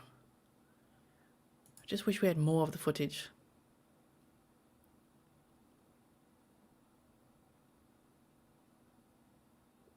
All right. I will have a look at Stephanie Harlow's great scenario.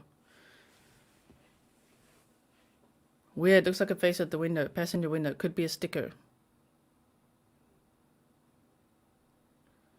Oh, I really hope the cops have a better copy of this. I really hope so. Blood in the truck. Now, she had the car quite deep cleaned, and maybe even more than once, but there was blood on the rear bumper, and she said that was because he cut his foot. Remember that story? She said he hurt his foot in the garage, and then he sat in the back of the car and had his foot on the rear bumper, and she helped bandage it. So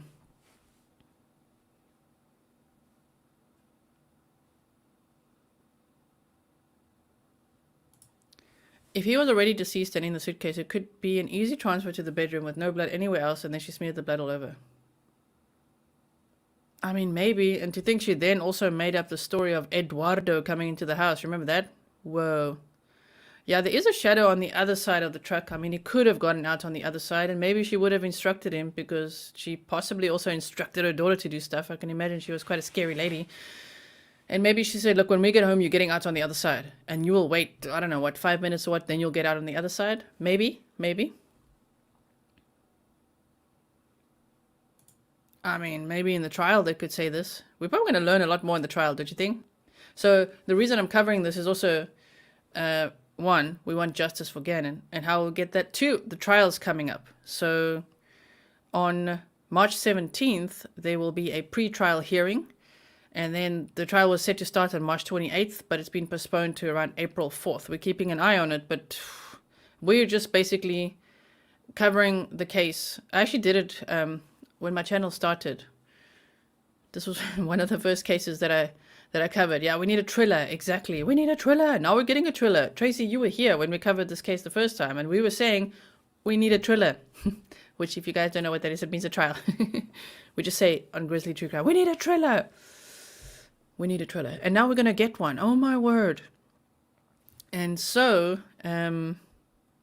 we'll see what happens there. But I do think if we're going to be able to watch it, which I hope so, we're going to learn a lot more information. We could already put a trigger warning out because it might be very disturbing. But we already learned a lot from the affidavit, right, that we went through together. What if she shot him away from the house and that's why no one heard the shot? I mean, that's possible too. Possible. I wonder what he told the friend. To the person who said that if you know the friend that Gannon had, that he told the friend, sworn to secrecy, the friend told the mom. If you know that information, if you could email it to me just so that I know what maybe we're dealing with. Rather than say it here, it might trigger people. It might be very hectic, right? So here's my email address. That is true, Saleo, good point. Just because he died at 2 p.m. doesn't mean he couldn't have been fatally injured before.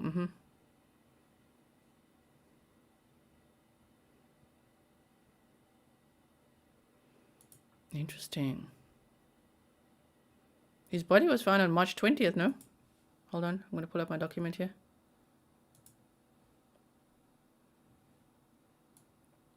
I've got the whole timeline listed here. Okay, hold on. We love bullet points. Don't we just love bullet points? January 28th, January 29th. We've got the whole friggin' every single day. March 2nd, Letecia was arrested in South Carolina. Friday, March 20th, his remains were found near Pace, Florida. So not the same date. 3 days off. I mean, same month. But not the same date. Yeah, I think if neighbors were home, someone would have heard the gunshots. I agree, right? Okay, let us take a quick commercial break. Welcome to Grizzly True Crime, established June 2021. Thank you for watching. Viewing Grizzly videos is a great source of support, and it's free. 100% free ways to support Grizzly True Crime. Like the video, subscribe, and share.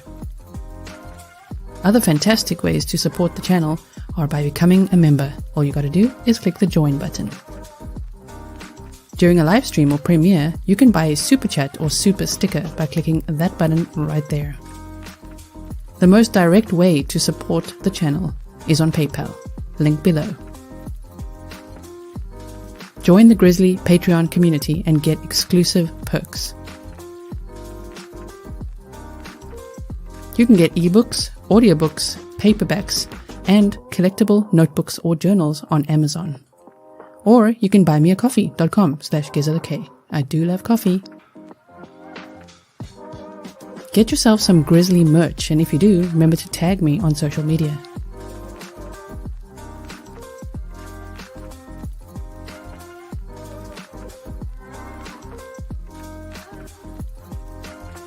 Follow me on Twitter @GrizzlyGisela, Instagram or TikTok Grizzly True Crime. See you there. Thank you for watching, and now let's get back to the video. Okay, I'm back here with you. Thank you. I had some tea. I like that pink notebook. I haven't seen that one on Amazon yet. Yeah, I added 2 new notebooks as well last week. I know I'm just here in the corner now. It's because I'm preparing something here for you. So that we can look at her ridiculous letter to the judge. So yeah, there's some new notebooks that I release them quite often actually. I like to design merch and notebooks for you guys. So you guys have got to, if you want to buy merch and if you care about the notebooks and things like that, I definitely make those quite frequently. Sometimes there's new merch like almost every week or every second week. Yes, so now this, I just want to, we didn't get to do this last time, so I want to do it now, if you don't mind. Got my new goals notebook. Okay, that's awesome. I know, right? I wonder how many times throughout the marriage it can get me by. Yeah, there's new ones. So just, yeah, if you type in my name, Gisela K, on Amazon, you should see them all. You could follow me there as well. There's a follow button if you want to. And yes, now we're going to look at this letter that Letecia wrote on 2/21/21, 21st of Feb last year. Okay. So, just have one sip of water quick.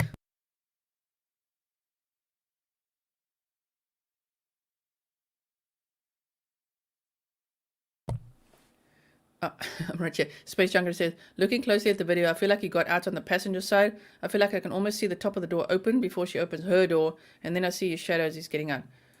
I mean, I just wish it was clearer, right? But I see what you see. There is that possibility. Toolbox not secured. Maybe.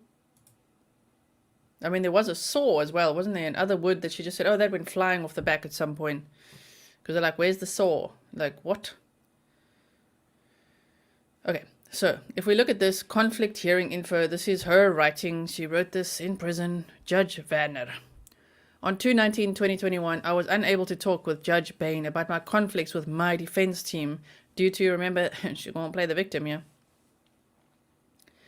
Due to the actual privacy of the booth and the transport over. I explained in detail to him, expressing my concerns for privacy. I had a very difficult morning mentally because I am not mentally well. One of the main issues with my attorneys is their lack of ability to gather evidence.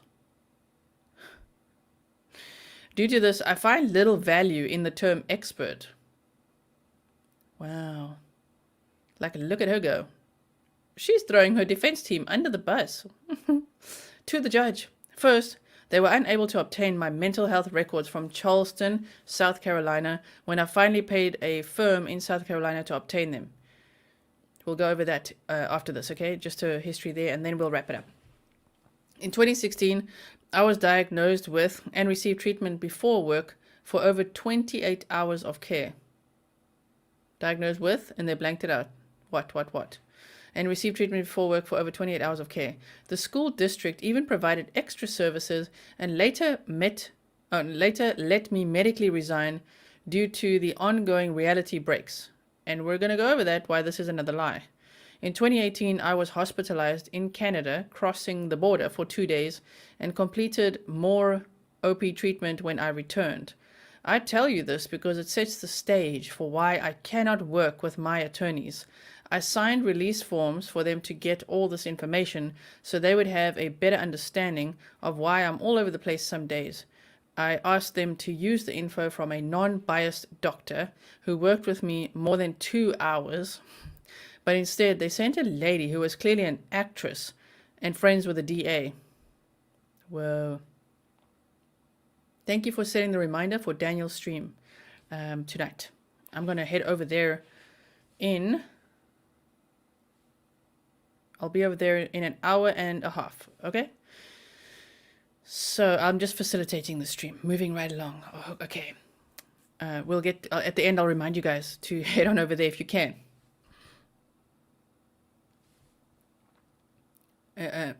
She said, send the lady who was clearly an actress and friends with the DA. She spoke about him in an unprofessional manner.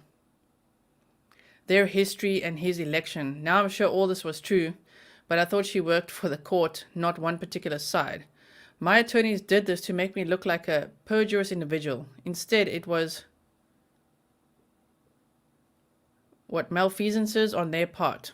I've included several reasons to support my claim as I kept a timeline of these conflicts.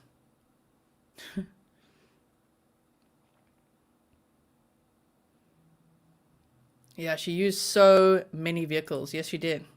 We looked at that in the affidavit in the previous episode. So if you didn't see that, oh man, there's a whole list of them. Communication is broken beyond repair. This is now her timeline, okay? I explained these issues to Judge Bain, including the lack of access and visitations in complete detail. Okay, who's trying to visit you? Inconsiderate of evidence. Since March 2020, I asked my attorneys to preserve the GameStop footage to locate the Texas police officer whom I spoke with and to get the cruise passenger list. Instead, they spent months contacting my family for mitigation. When asked certain things, they kept saying they will let the investigators know. 1 year later, same answer. She's so cheeky, huh? She sounds articulate, yeah. This is not helping her insanity plea, huh? Here is a complete timeline. Note, I'm not mentally well. I'm pleading not guilty by reason of insanity, but also look at this letter that I'm going to write to you now with the whole timeline and complaints and throwing my defense team under the bus who are trying to win me an impossible freaking plea. My word. Okay, so my evidence. I haven't physically seen any while being held at CJC for 1 year. Yes, no, that's Rona. I'm not going to say that word. YouTube doesn't like that one. Yes, but inmates were still being held as our constitutional rights were adjusted. She's so busy with her constitutional rights all the time. Overlooking statute and evidence. They overlooked the competency statute about video recording. Human error? Okay, but this happens often with evidence in which me, the non-expert, has to provide corrections to evidence. Wow. Yeah, the letter tells me entitled. Thank you, Rothand. Okay, you say. This letter tells me entitled, not in reality, and doesn't take being challenged well. Needs power way too much, it seems. Exactly. Said, well said. Yeah, I think she beat him with it, which is why she threw it away. Right? Sharing info. Look at the underlining. Underline. I'm sure high school books looked like this too. Sharing info. And she's like, this is a, did she say, she didn't say bullet points, right? She just said timeline. I'm like, where's your bullet points, lady? Okay. So sharing info. They were texting my family and giving them info that they should not have, causing several disputes. You mean they broke the loyalty with you and your family because they told you what you'd actually done? My judge. They filed that, my judge. Well, my judge. Not the judge, my judge. They filed that motion knowing this county would not grant me new attorneys to sabotage my chances of a trial by judge. They knew I wanted to present evidence to him. They sabotaged me giving him evidence. Okay, wait. This is so ridiculous. They knew I wanted to present evidence to him without expressing any info on my son's father. However, they created incorrect conflicts instead of addressing the real issues. They could have filed the, what does that say? The pros, only instead of talking about my defense to sabotage my trial by judge. Defenses. Indeed, I am innocent. But I will not put myself or others in danger running the defense against my biological son. Excuse me? What? Indeed, I am innocent, but I will not put myself or others in danger running the defense against my biological son when the system is letting 2 men run free who are involved. Okay then, interesting. Earthbound, just made it, very nice. So Leo, as I said it, I'm also like, okay, sometimes I also do the wavy line. But here I'm just like, I wouldn't write to a judge and do the wavy line. Wavy lines are okay, but not when you write a letter to the judge, okay? Maybe then we should not do our wavy lines. But for for those of you buying notebooks, do the wavy lines as much as you want, okay? Just when you write to a judge, which I hope you don't. Imagine that. Let's hope none of you grizzlies ever go, okay? And do bad things. Don't do that. Defenses. Indeed, I am innocent, but I will not. I just have to read this one again because it's so shocking to me. Defenses. Indeed, I am innocent, but I will not put myself or others in danger running the defense against my biological son. But What's she talking about there? She has a biological daughter. Gannon is not her biological son, but okay. When the system is letting two men run free who are involved, one is a prominent member of an independent business. They use the NGRI to get a hearing, knowing I'm not guilty, to cover up their lack of representation. She sounds like Eileen Wernos here, huh? Although I had bouts of insanity, and still do, I did not murder or abuse anyone, nor would that be a defense, because it's my understanding that you actually did do it. However, I will protect my bio son, and I will protect the drugs and violence documented from my stepson. Okay. That's what I'm wondering. I gotta do some more deep diving. Does anyone know who the biological son is that she's talking about? Because I don't right now. I'm confused. I'm like, wait, what? Because I'm first like, is she trying to talk about Gannon? But no. Then she says, I will protect the drugs and violence documented. It doesn't make any sense, right? Although I had bouts of insanity, well, there goes your insanity plea. And still do. I did not murder or abuse anyone, nor would that be a defense, because it's my understanding that you actually did do it. However, I will protect my bio son, and I will protect the drugs and violence documented from my stepson. The truth, okay. I don't know what on earth. Yeah, she may be saying this to look insane on purpose. Yeah, I'm very confused about what she's saying here. The truth is, the court is holding, this is not a long letter, don't worry, okay? The truth is, the court is holding the wrong person and for the wrong crimes. This whole process has been nefarious, from denying me an attorney, threatening me in the bathroom away from cameras to confess, taking advantage of me, being delusional. Well, at least she admits that she's delusional, threatening my other kids' freedom or else, etc. I'm going to keep making it known, sir, just how much the state has done in this wrongful incarceration. I will continue to be an advocate for myself because I am not a murderer, and the level that the prosecution goes through to promote a wrongful conviction is absurd. Promote a wrongful conviction. Letecia, they're not marketing anything here. Truth is, they could see a video from someone else and they would dismiss that person as a lunatic. They have far too much invested in this wrongful incarceration to admit they were or are wrong. For these reasons, and because my defense team is in cahoots with them, I am left with no other choice but to represent myself. Again, she sounds like Eileen Wernos, and Eileen Wernos was not mentally stable in her last days. Denying me my rights under the Constitution has happened throughout this process, from the detectives, the jail, and now my legal team. Every day I'm getting worse mentally due to inadequate representation and being held hostage. Whoa, that escalated quickly. Being held hostage for a crime I did not commit. These are my conflict issues and my reason for asking to go pro se. As always, thank you for your time, with the signature.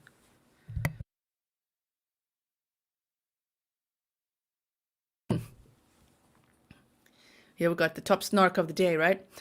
You know, I kind of hated Letecia until I heard her handwritten defense. Obviously, she's innocent as can be. Oh, now my throat's going.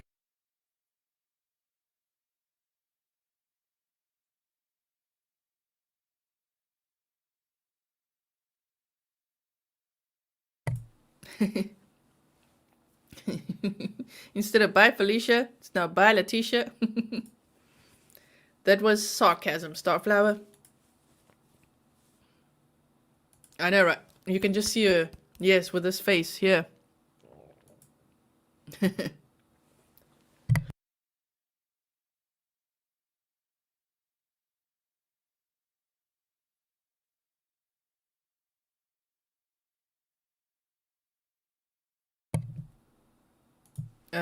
Her signature, we went to the timeline now. Her signature looks so much like a dollar sign, no? It looks like a big old dollar sign. She was not a real teacher. Yeah, we're going to look at that now.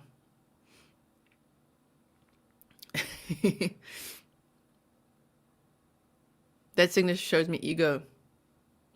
Bye, Letecia. Well, bye-bye, Letecia.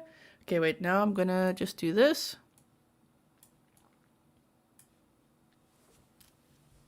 You know, my voice was behaving so well.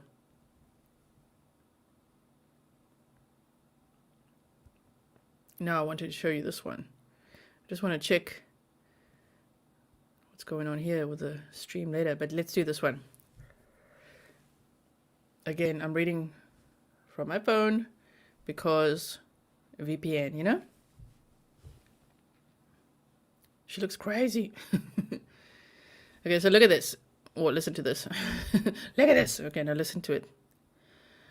Letecia T. Stauch, the stepmother of Gannon Stauch, the 11-year-old boy has been missing since January 27. So obviously things have changed since this article. But I just want to tell you about her background, right? T. Stauch, 36, initially told authorities that Gannon was sick and stayed home school on the Monday in January when he went missing. She told the El Paso County Sheriff's Office that he left to go to a friend's house between 3:15 and 4 p.m. and hadn't seen him since. She was watching Gannon and his younger sister alone while their father was in Oklahoma for a military assignment. Gannon is in 5th grade at Grand Mountain School in El Paso County in the Widefield School District. So the reason I'm reading this to you is we're going to go to her past now, her teaching days. Despite the murder investigation, his body's not been found. Of course, then it had. Police released few details about the investigation, including how and when they believe Gannon was killed. Now we know. On Monday, March 2nd, 2020, El Paso County Sheriff's Lieutenant announced that Letecia was, of course, arrested. We do not believe Gannon's alive. Our work is only just beginning. So you can see this story. Wow, I still can't believe it's only been 2 years, because I followed this case so much that it feels like it's taken forever to get to trial time. Her signature looks like El Paso. Yeah, tea and honey time. I just want to do this one thing, right? Just tell you guys about her background, and then we can call it a night for now before I go to the other stream. Gannon lives with his father, Albert Stauch, and his stepmother, Tisha, in the Lawson Ranch area of Colorado Springs. Stauch's father is in the Colorado, so Gannon's father is in the Colorado Army National Guard, and Gannon's mother, Landon Hyatt, who we saw earlier, right, lives in South Carolina. However, she was in Colorado to help with the search. Hyatt and Al Stauch share custody of Gannon, according to his family. Letecia is being held without bond at the J. Rubin Long Detention Center in Horry County, South Carolina. She and her family, along with Gannon's biological parents, are South Carolina natives. See, she and her family, along with Gannon's biological parents, are South Carolina natives. It's not clear when she returned to her home state. She will remain in custody until she's extradited to Colorado to face charges of first-degree murder of a child under 12 years old by a person in a position of trust, child, and then the AB word, ABUSC, resulting in death, tampering with a deceased human body, and tampering with physical evidence. Prosecutors said the affidavit in the case has been sealed and the facts of the case cannot be discussed at the current time. Of course, now we've read the affidavit. So that was just a little bit of background, but look at this. Wait for it. We're looking at the neighbor's footage. Oh. Letecia. Remember when she said, I'm going to be so ecstatic when I'm able to say to people that they should have a really sincere apology for all these theories that have come out online, for all the things that people have said I've done or that people have done. Okay? She said she's also been receiving death threats. I'm getting to it. So people also asked what the weather was like at the time. They explained that during a press conference, there's a number of factors in this particular case, that we've been having cold weather, so the weather was one issue, the time frame's another. The fact that he's actually under the age of 13, he's 11, has specific medicine that he takes. We want to make sure that all the resources are being poured in to locate him. Now, Letecia Stauch married Al Stauch in January 2015. And her ex-husband died on the 10th of Feb 2014. She divorced him in 2011, as we know. She married Al in 2015 and has a stepdaughter from a previous relationship. According to Stauch's now deleted Facebook page, where she goes by the name T. Stauch, like T-E-E. Spell the T. Bye, Letecia. She worked as a curriculum developer at School District 49 in the Pikes Peak region of Colorado. but the school district told the Colorado Springs Gazette she never actually worked there, despite listing it on Facebook and her LinkedIn profile. Oh boy. Whatever she's posted is not correct, a school district spokesman told the Gazette. We have no motivations for what that is. The newspaper reports that Stauch did get her license to teach elementary school, special education, and secondary social studies in Colorado in March of 2019. Only March 2019. She previously worked as an education specialist and teacher and at-risk youth coordinator in South Carolina. Man. She completed her doctorate at Liberty University in 2019 in education, according to her LinkedIn profile. She also worked for the South Carolina State Department of Social Services as a human services specialist from 2008 to 2010 in Myrtle Beach, which is where she was arrested, in Myrtle Beach, but now she says she worked there. I mean, the irony of these jobs, right? So nurturing, but like not. So she also worked for the South Carolina State Department of Social Services as a human services specialist from 2008 to 2010 in Myrtle Beach, according to her LinkedIn profile. She previously earned her master's degree in curriculum and instruction from Capella University. She said on LinkedIn, so everything's on LinkedIn.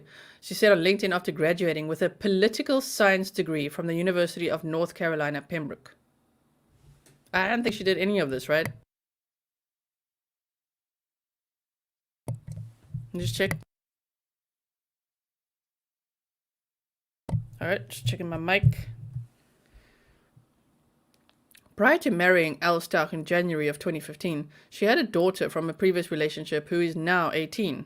Her previous married name was Letecia Hunt, and her maiden name is Letecia Harden. Following the arrest of Stauch, Gannon's father wrote a statement that was read by officials on Monday. He wrote, "My little boy is not coming home. We will never play Nintendo again. No more Taco Tuesdays, no more smooth-looking haircuts, and no more G-Man for the world. The person who committed this heinous, horrible crime is one that I gave more to than anyone else on the planet, and that's a burden that I will carry with me for a very long time." So he says he gave more to her than anyone else on the planet, and then he's going to carry that burden. So you see, I feel like the guilt is there, as in he just feels guilty, not guilty as in like criminally. I think he's struggling with the feeling of guilt and shame, right? Heidi. Yeah, there's no telling what she put kids through. That's what I'm saying. If she really worked at any of these schools, it's quite hectic. Now, T. Stauch has been fired from her last 3 teaching jobs and said she was harassed by Gannon's mother's family. See, the resentment started long ago. She said she was harassed by Gannon's mother's family while she was working at a school in South Carolina after she lost that job. So when she lost a teaching job in South Carolina, she didn't process that correctly and instead blamed Gannon's mother and her family for harassing her. Okay. In 2015, Letecia Stauch lost her job at a school in South Carolina and her educator certificate suspended in that state, according to documents from her 2016 appeal of that suspension before the South Carolina State Board of Education. Her certificate was suspended for 180 days after that appeal. She was accused of breach of contract for abandoning her job, not because she makes up, not harassment. She was accused of breach of contract for abandoning her job as a social studies teacher at Palmetto Middle School in Mullins, South Carolina, in the Marion County School District, where she was employed for the 2015 to 2016 school year. Stauch signed her annual contract with the school district in June of 2015 without informing the school district that she had also signed a contract to teach in Charleston. The school district said Stauch went to in-service professional development days in August 2015 and the first 2 days of school, and then never showed up again.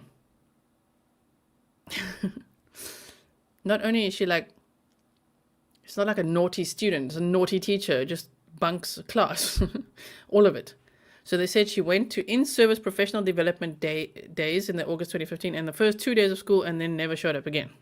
She also did not provide a letter of resignation or tell the school that she would not be coming into work.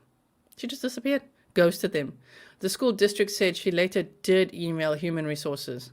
According to the documents, in this email, Mrs. Stauch indicated that she left the district because she experienced harassment and retaliation after requesting to be released from her contract due to a pending military move, which she claims had been denied. She also alleged that the district superintendent's niece, okay, so follow, she claims the district superintendent's niece was her husband's ex-wife, and that the harassment and retaliation were due to this relationship. She threatened to file an EEOC claim unless she was released from her contract. The harassment and retaliation claim was investigated and remains unsubstantiated. The district said they did not receive military transfer papers from Stauch's husband until after she had been fired for abandoning her position. The school district reported Stauch to the State Board of Education, which found that a suspension of her educator certificate was warranted. Prior to teaching in Marion County, she worked in the Myrtle Beach area. According to the Horry County School, she worked there from 2010 to 2015, so 5 years, first as a paraprofessional and then as a teacher. A source told Heavy, so this is based on the article at heavy.com, that Letecia Stauch was fired from her three most recent teaching jobs after the Horry County job. She has criminal records, huh? She's got the DV charges for using a vehicle that she wasn't supposed to, all kinds of stuff. I will look at your messages now again. I'd like to look up her past names. She has so many names that she went by. But yeah, so Letecia Harden and Hunt when she was married. Those are the names that we know, and then now Stauch. The first firing is documented in the South Carolina Board of Education documents. Minutes from a 2018 Brunswick County Schools meeting in North Carolina show that she was terminated from her job as an early childhood teacher there on August 30th, 2018. She had been working at Jessie May Monroe Elementary School, and a source said that she was fired from her job in Colorado in December 2019 after just 1 semester of employment. She had worked at French Elementary School in Colorado Springs before she was fired after a few months. And remember, she did say that the car wasn't at the airport. It was parked near French Elementary School. So that's interesting how she just she weaved it all together. In January 2020, she posted on a LinkedIn ad for Frontier Airlines saying that she'd actually applied for flight attendant jobs based out of Denver and Miami. That post was made about 3 weeks before Gannon was murdered. Al Stauch is also the father to Gannon's sister Lena, who lives with him and Stauch. Al Stauch, who works for the Colorado National Guard, was in Oklahoma for training when his son went missing. However, he immediately returned to Colorado to help assist with the search. He's been in the Army National Guard since 2005, first in South Carolina. He's currently an operations officer at the 100th Missile Defense Brigade.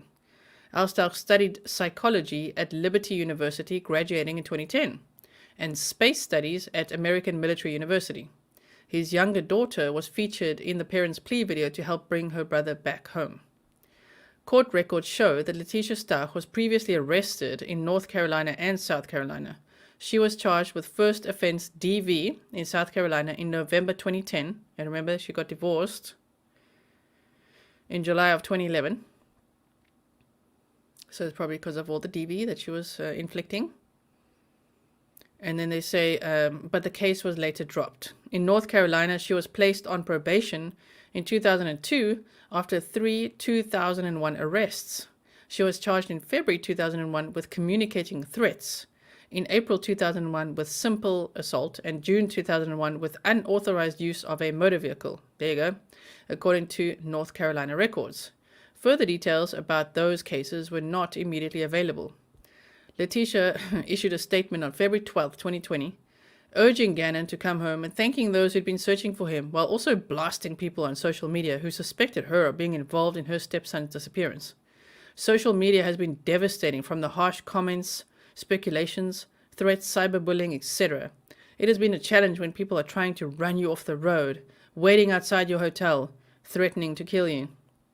I encourage the sheriff's office to take down those pages that promote negative behavior and violence. I think she means that affect my ego. Let's do what Gannon, this is horrific. Look what she says here. She says, she allegedly murdered him, right? And she says, let's do what Gannon would do. Be kind to one another. We all have engaged in something crazy online at some point, but Gannon would want everyone to get along and to focus on finding him. I know that many people have cares and are invested in this because it hits close to home for them. I would like to think that overall, most people are genuine and want to do everything in their power to find G. She also released what she said were answers to questions that people had about the case. With that being said, please take a step. This is how she answers, right?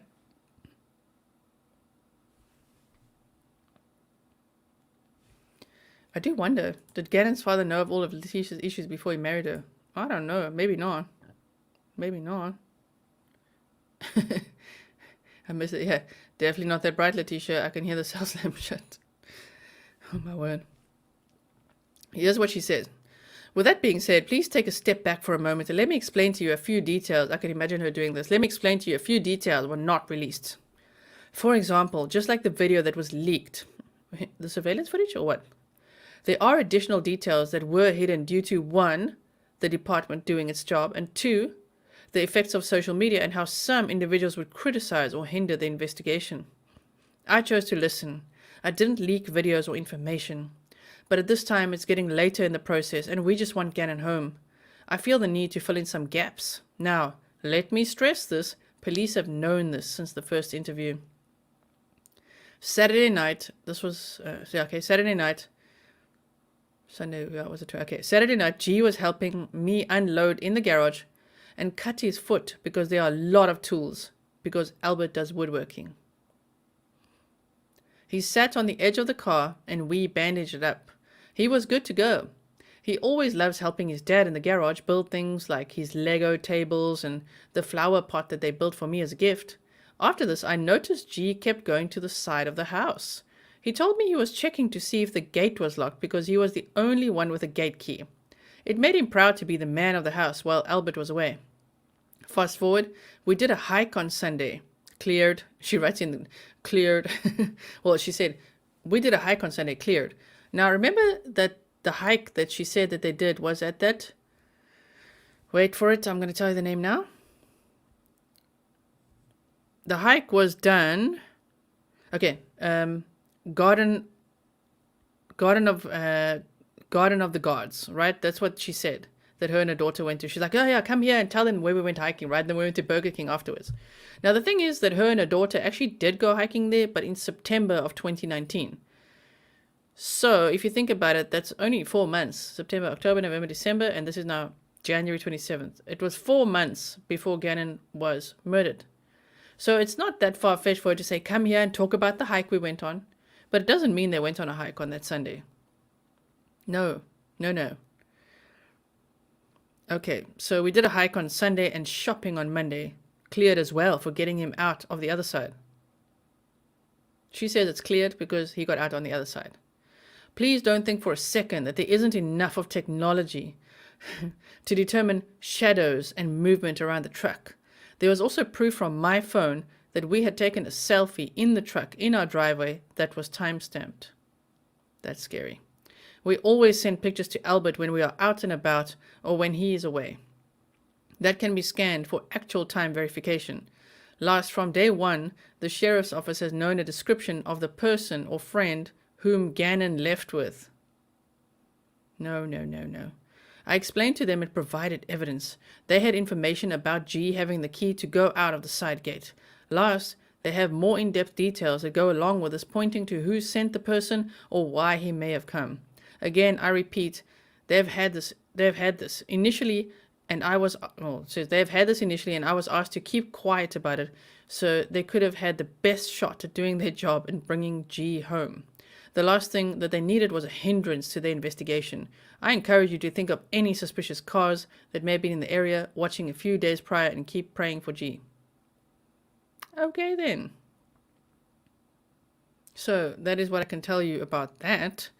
In case you wanted to know, Gannon's biological mother, Landon Bullard Hyatt, 34, is a health and PE teacher. She graduated from Green C. Floyd's High School in South Carolina and studied at Coastal Carolina University and Coker College. She and her husband, Mike Hyatt, have 2 young daughters. Wow. Big words from a self-proven doctorate. Right. Garden of Gods is a cool place in Colorado Springs. There's a lot of rock formations. So as we looked at Harley, Letecia's daughter's TikTok, she of course also has an Instagram account. And on her Instagram account, you can see there was a hike in September of 2019, 4 months before Gannon went missing and then actually was murdered. That's what it turned out to be, sadly. So bringing her daughter into that interview, do you remember that? Just like, come here. Just quickly tell them how it was. Remember that? Thank you, Triathlete New York, for your $4.99 super sticker. I really appreciate that. So to wrap this up for today, I'm sure if you missed out on the affidavit reading, I have those other episodes you can check out as well. Let's just see what's going on here. I want to just show you this one thing here. Okay, no, that is me.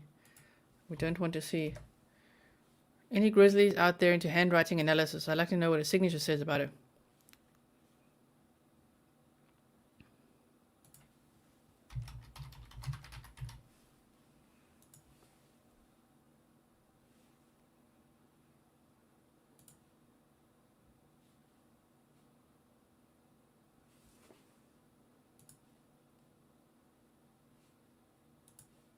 Doesn't want to, that's okay.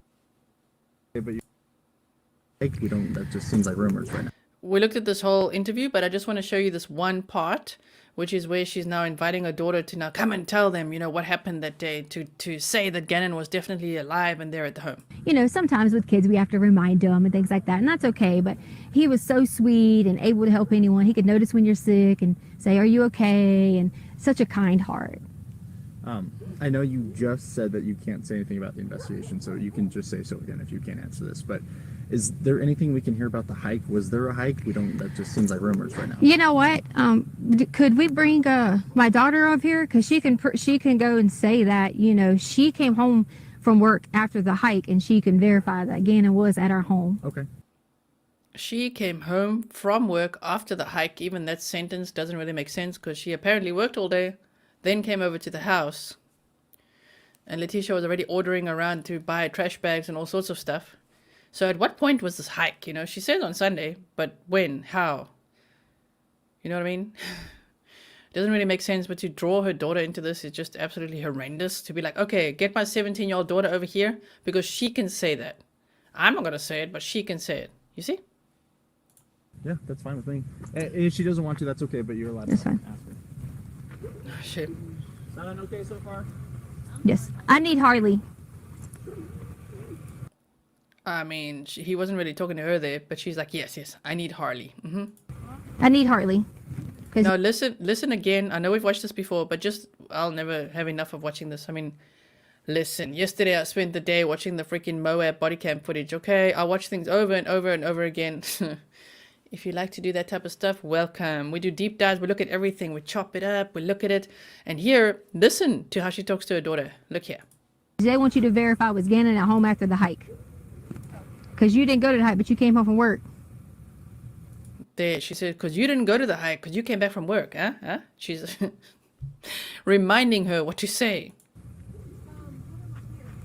Do you want me to just say yes? No, just answer the question. Yes, you came home from work and you can verify Gannon was at home.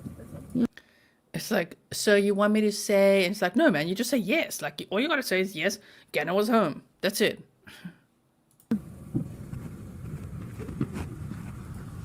I told her she didn't have to be too in-depth because she is still, a child. But I want to make sure that someone knows that there's another person to verify that Gannon. Sure. Does she need to hold this? No. Yes, so I came home later that evening. I was at work, and I can verify that he was there that night. So there was a hike that you guys went on, but then you guys came home. Yes. Where'd you guys go hiking? Which was just a contradiction, right? She said that her daughter didn't go on the hike because she was working. But now her daughter's saying she went on the hike. You got that? One more time, please. This is what we do here, okay? Just listen. Yes. I need Harley. I need Hartley. Because they want you to verify was Gannon at home after the hike. Because you didn't go to the hike, but you came home from work. See that? Because you didn't go on the hike, because you came back from work. But then when they question the daughter, they're like, so you went for a hike? She says yes. Hmm? Do you want me to just say yes? No, just answer the question. Yes, you came home from work and you can verify Gannon was at home. Yeah. I told her she didn't have to be too in-depth because she is still, you know, a child. But I want to make sure that someone knows that there's another person to verify that Gannon. And now hear the contradiction. And just hear this trigger me. Do you remember? Why does she have her back to the camera in this interview? Because she said she's receiving so many death threats and so much harassment, she can't face the camera. I mean, it's just a danger to her at that point. Sure. Does she need to hold this? No. Yes, so I came home later that evening. I was at work, and I can verify that he was there that night. So there was a hike that you guys went on, but then you guys came home. Yes. Where'd you guys? Spencer doing such a good job asking that. So there was a hike that you went on, then you guys came home, and she's like, yes. Now, Letecia, what you thinking there? Triathlete New York, nice to see you in the chat again, and thank you. Keep up the great work you do. So glad I got to catch you live. It's awesome to have you here. Because she's protecting the children. Yeah, exactly. That's what she wants us to think, right? Thank you, Angela, for your $4.99 super sticker as well. All the support that you guys show me is wonderful. I really appreciate it. Even just being here. For those of you who can't do that or don't want to do that, it's all good. Just being here, viewing, leaving your DNA on the thumbs up. Yes. All of that is great. And if you haven't yet subscribed, that's your reminder to subscribe. Okay, watch. Again, here we go. Let's go hiking. Garden of the Gods. Oh, yes. Okay. I guess when. And then we ate Burger King afterwards, so, you know. There you go. Yeah. Oh, man. I will never get enough of Spencer's utter... You can feel the snark wants to come out because he's like so disgusted by it like this. You could just see it on his face. It's like, okay. Like, wow. I mean, Wait, sorry, I won't annoy you too much. I'll just go a bit forward.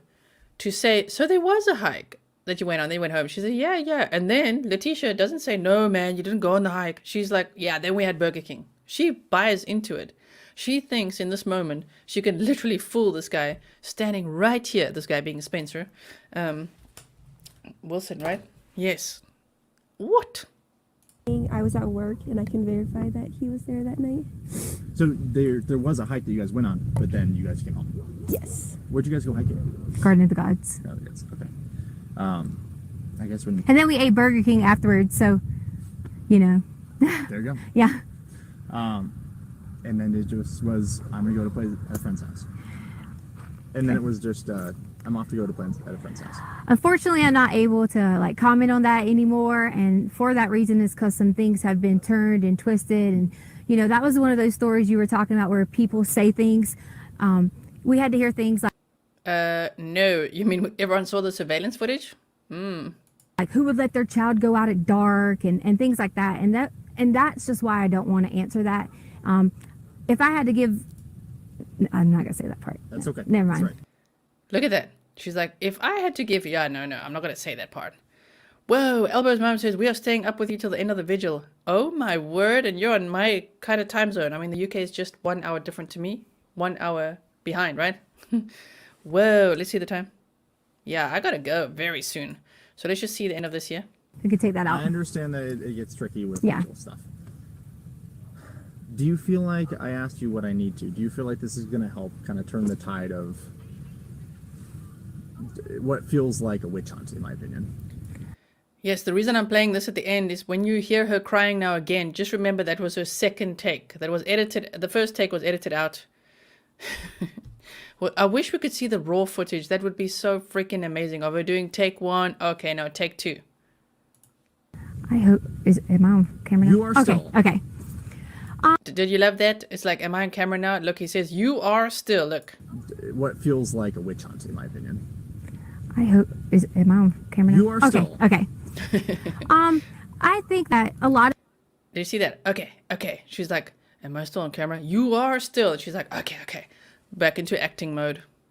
that people can see that I'm not missing and see that I am being cooperative. But to me, it's okay that they think those things, because the way someone thinks about me. Very interesting how she says they can see that I'm not missing. I mean, no one thought she's really missing. However, she sure traveled around a lot, put her phone on flight mode for a long time, couldn't really be tracked for a bit, trying to get hold of her when she was meant to be at seeing the police, which she arrived 2 hours late for on January 29th, I believe. They were like, where the heck have you been? It's like, no, I'm not missing.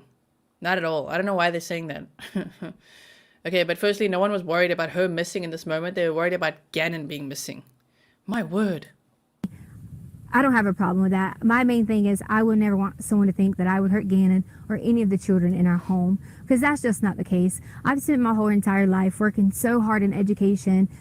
There was even things online that was talking about my education license and I shouldn't even be a teacher. And they just didn't know that. No, we know. We just read your whole freaking history together here. How many jobs she'd been fired from. Imagine the real reasons why. Imagine everything that we don't know. Moved on a military move, and I didn't finish out my contract, so I gave up my license in that state. It had nothing to do with any criminal activity, or any of those things, and it just got blown out of proportion on my professional status, Oh. Do you feel like It got blown out of proportion on her professional status. these are just internet detectives who think they know what they're doing? It definitely is. And here's the thing that kind of saddens me. It's like, if you're going to talk about someone like that and have a witch hunt out for them, why would you even care about doing those things? Because this is a child. You're telling me that you're just as mean, you're just as hateful to talk about someone else like that. That's how I feel. We just should not. Just as mean as what? As you, who murdered him, allegedly? Why would they come after me like that? My word, they're just as mean. Just as mean as what? As you? Oh, my word. Now here comes the waterworks. Take two. We should all come together and wait until the end and see what happens, because Gannon's going to come home. Any message for Gannon? The message for Gannon I have is, Gannon, when you get here, you'll be able to truly tell what happened. And then I really hope I get a sincere apology from everyone who has made all those things, especially from my husband. We just wanted to add a message to Gannon from my family. Take two. That we love you and miss you. And we hope that you come home soon. And Gannon, I can't wait till you can come home and let everyone know that you're okay. Wow, Letecia. That was take two. One more time. We just wanted to add a message to Gannon from my family. Is that we love you and miss you. And we hope that you come home soon. And Gannon, I can't wait till you can come home and let everyone know that you're okay. Oh, my word.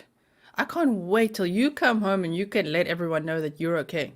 That's another weird sentence. I mean, just before that, remember earlier in the interview, she said, I can't wait till he comes home so that he can tell everyone that they were wrong about me. I mean, wow, I don't even know. I don't even have the snark for that. It's just so ridiculous. And now, have you ever seen anything worse than this plea? This is worse than Chris Watts waiting for his kids to come home and barrel rush him. This is worse than anything I've seen, because it's from the back. We're looking at the back of her head, and she's like, it was take two. Oh, my word. Well, she is pathetic, ridiculous, exactly. Thank you so much to all you Grizzlies who stuck it out here with me for another long live stream. Is this becoming a habit? Oh, man. I never used to stream this long, but I can't help it. It's just we just talking about all this, and it's so nice to be able to talk about it with you. This is a great community. I really hope that if you are not yet part of it, that you will be, that you'll consider, all you gotta do is subscribe, that's it. So that you can chat here with us and be back in the next live stream that we do together. Thank you for sharing all your thoughts. It's nice to know also. You know what's nice? Is to if I didn't have this channel, I'd be watching this stuff anyway. You know what I mean? I'd be watching it and be like, what? Me and Fury. What? In all hours of the night. Mr. Grizzly not so much into true crime, but here and there his curiosity is like, wait, what happened? Tell me. He's like, you can tell me. That's his biggest mistake when he says, I'm like, do you want to hear stories? And then he says, you can tell me. And I'm like, are you sure? But then it's like 2 hours later, shame. I'm like, so what Letecia did, he got the whole rundown. Can you believe? And he's like, what? So Fury's there, what? And Hannah. So yeah, he's not such a true crimer, but here and there, he was very interested in the Gabby Petito case, especially when Brian Laundrie and the Laundrie started behaving like they did. Oh my word. That was like, he was like, this is like a movie. I'm like, oh, I know, right? My goodness. So I'm going to be on the Please Help Find Daniel channel in the next half an hour or so. So if you could head over there, if you've got energy, if you've got time, if you just, it's not about me. I'm not even going to be on camera. I don't plan to be unless I really need to intervene and say something. But I'm just facilitating the stream because I cannot imagine what Mr. Robinson is going through to have this candlelight vigil. He's been searching for his son for almost 9 months now. No answers yet. Police aren't helping too much. And so, well, that's an understatement. But they just say they don't really have a case, you know.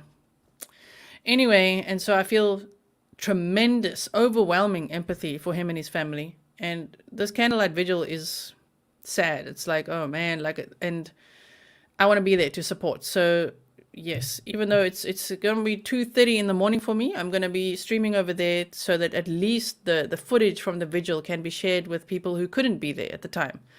But if you are willing to come over there and support from all over the world, that'll be amazing. I don't know how long it'll be, but I thank you for being here with me for almost 3 hours now. It will be 3 hours by the time I'm done here with my waffle time and overtime.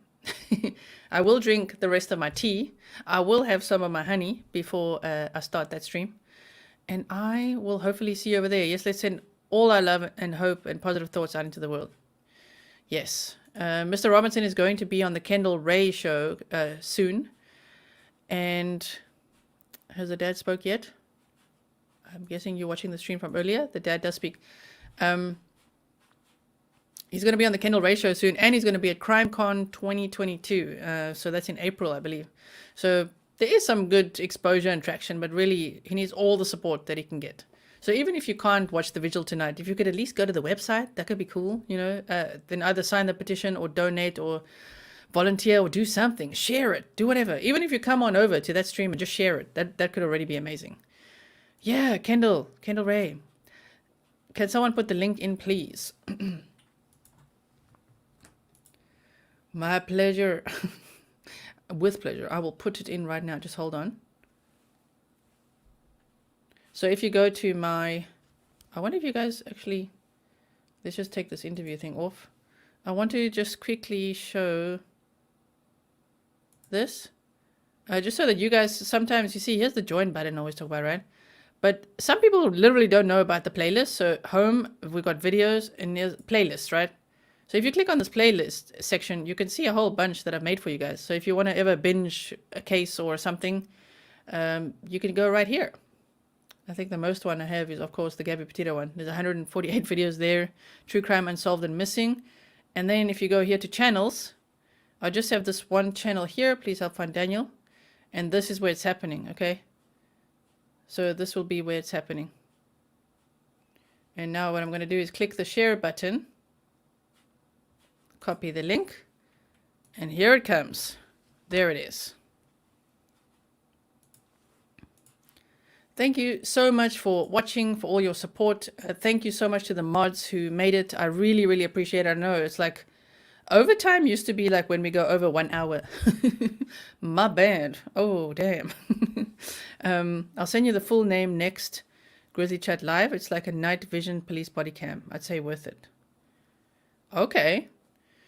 Well, I wish you a wonderful afternoon, evening, weekend, whatever it is, whatever time zone you're in. For me, it's going to be, it's actually now Sunday morning. Yeah. And I'll see you in the next one, okay? Remember to leave your DNA on the thumbs up.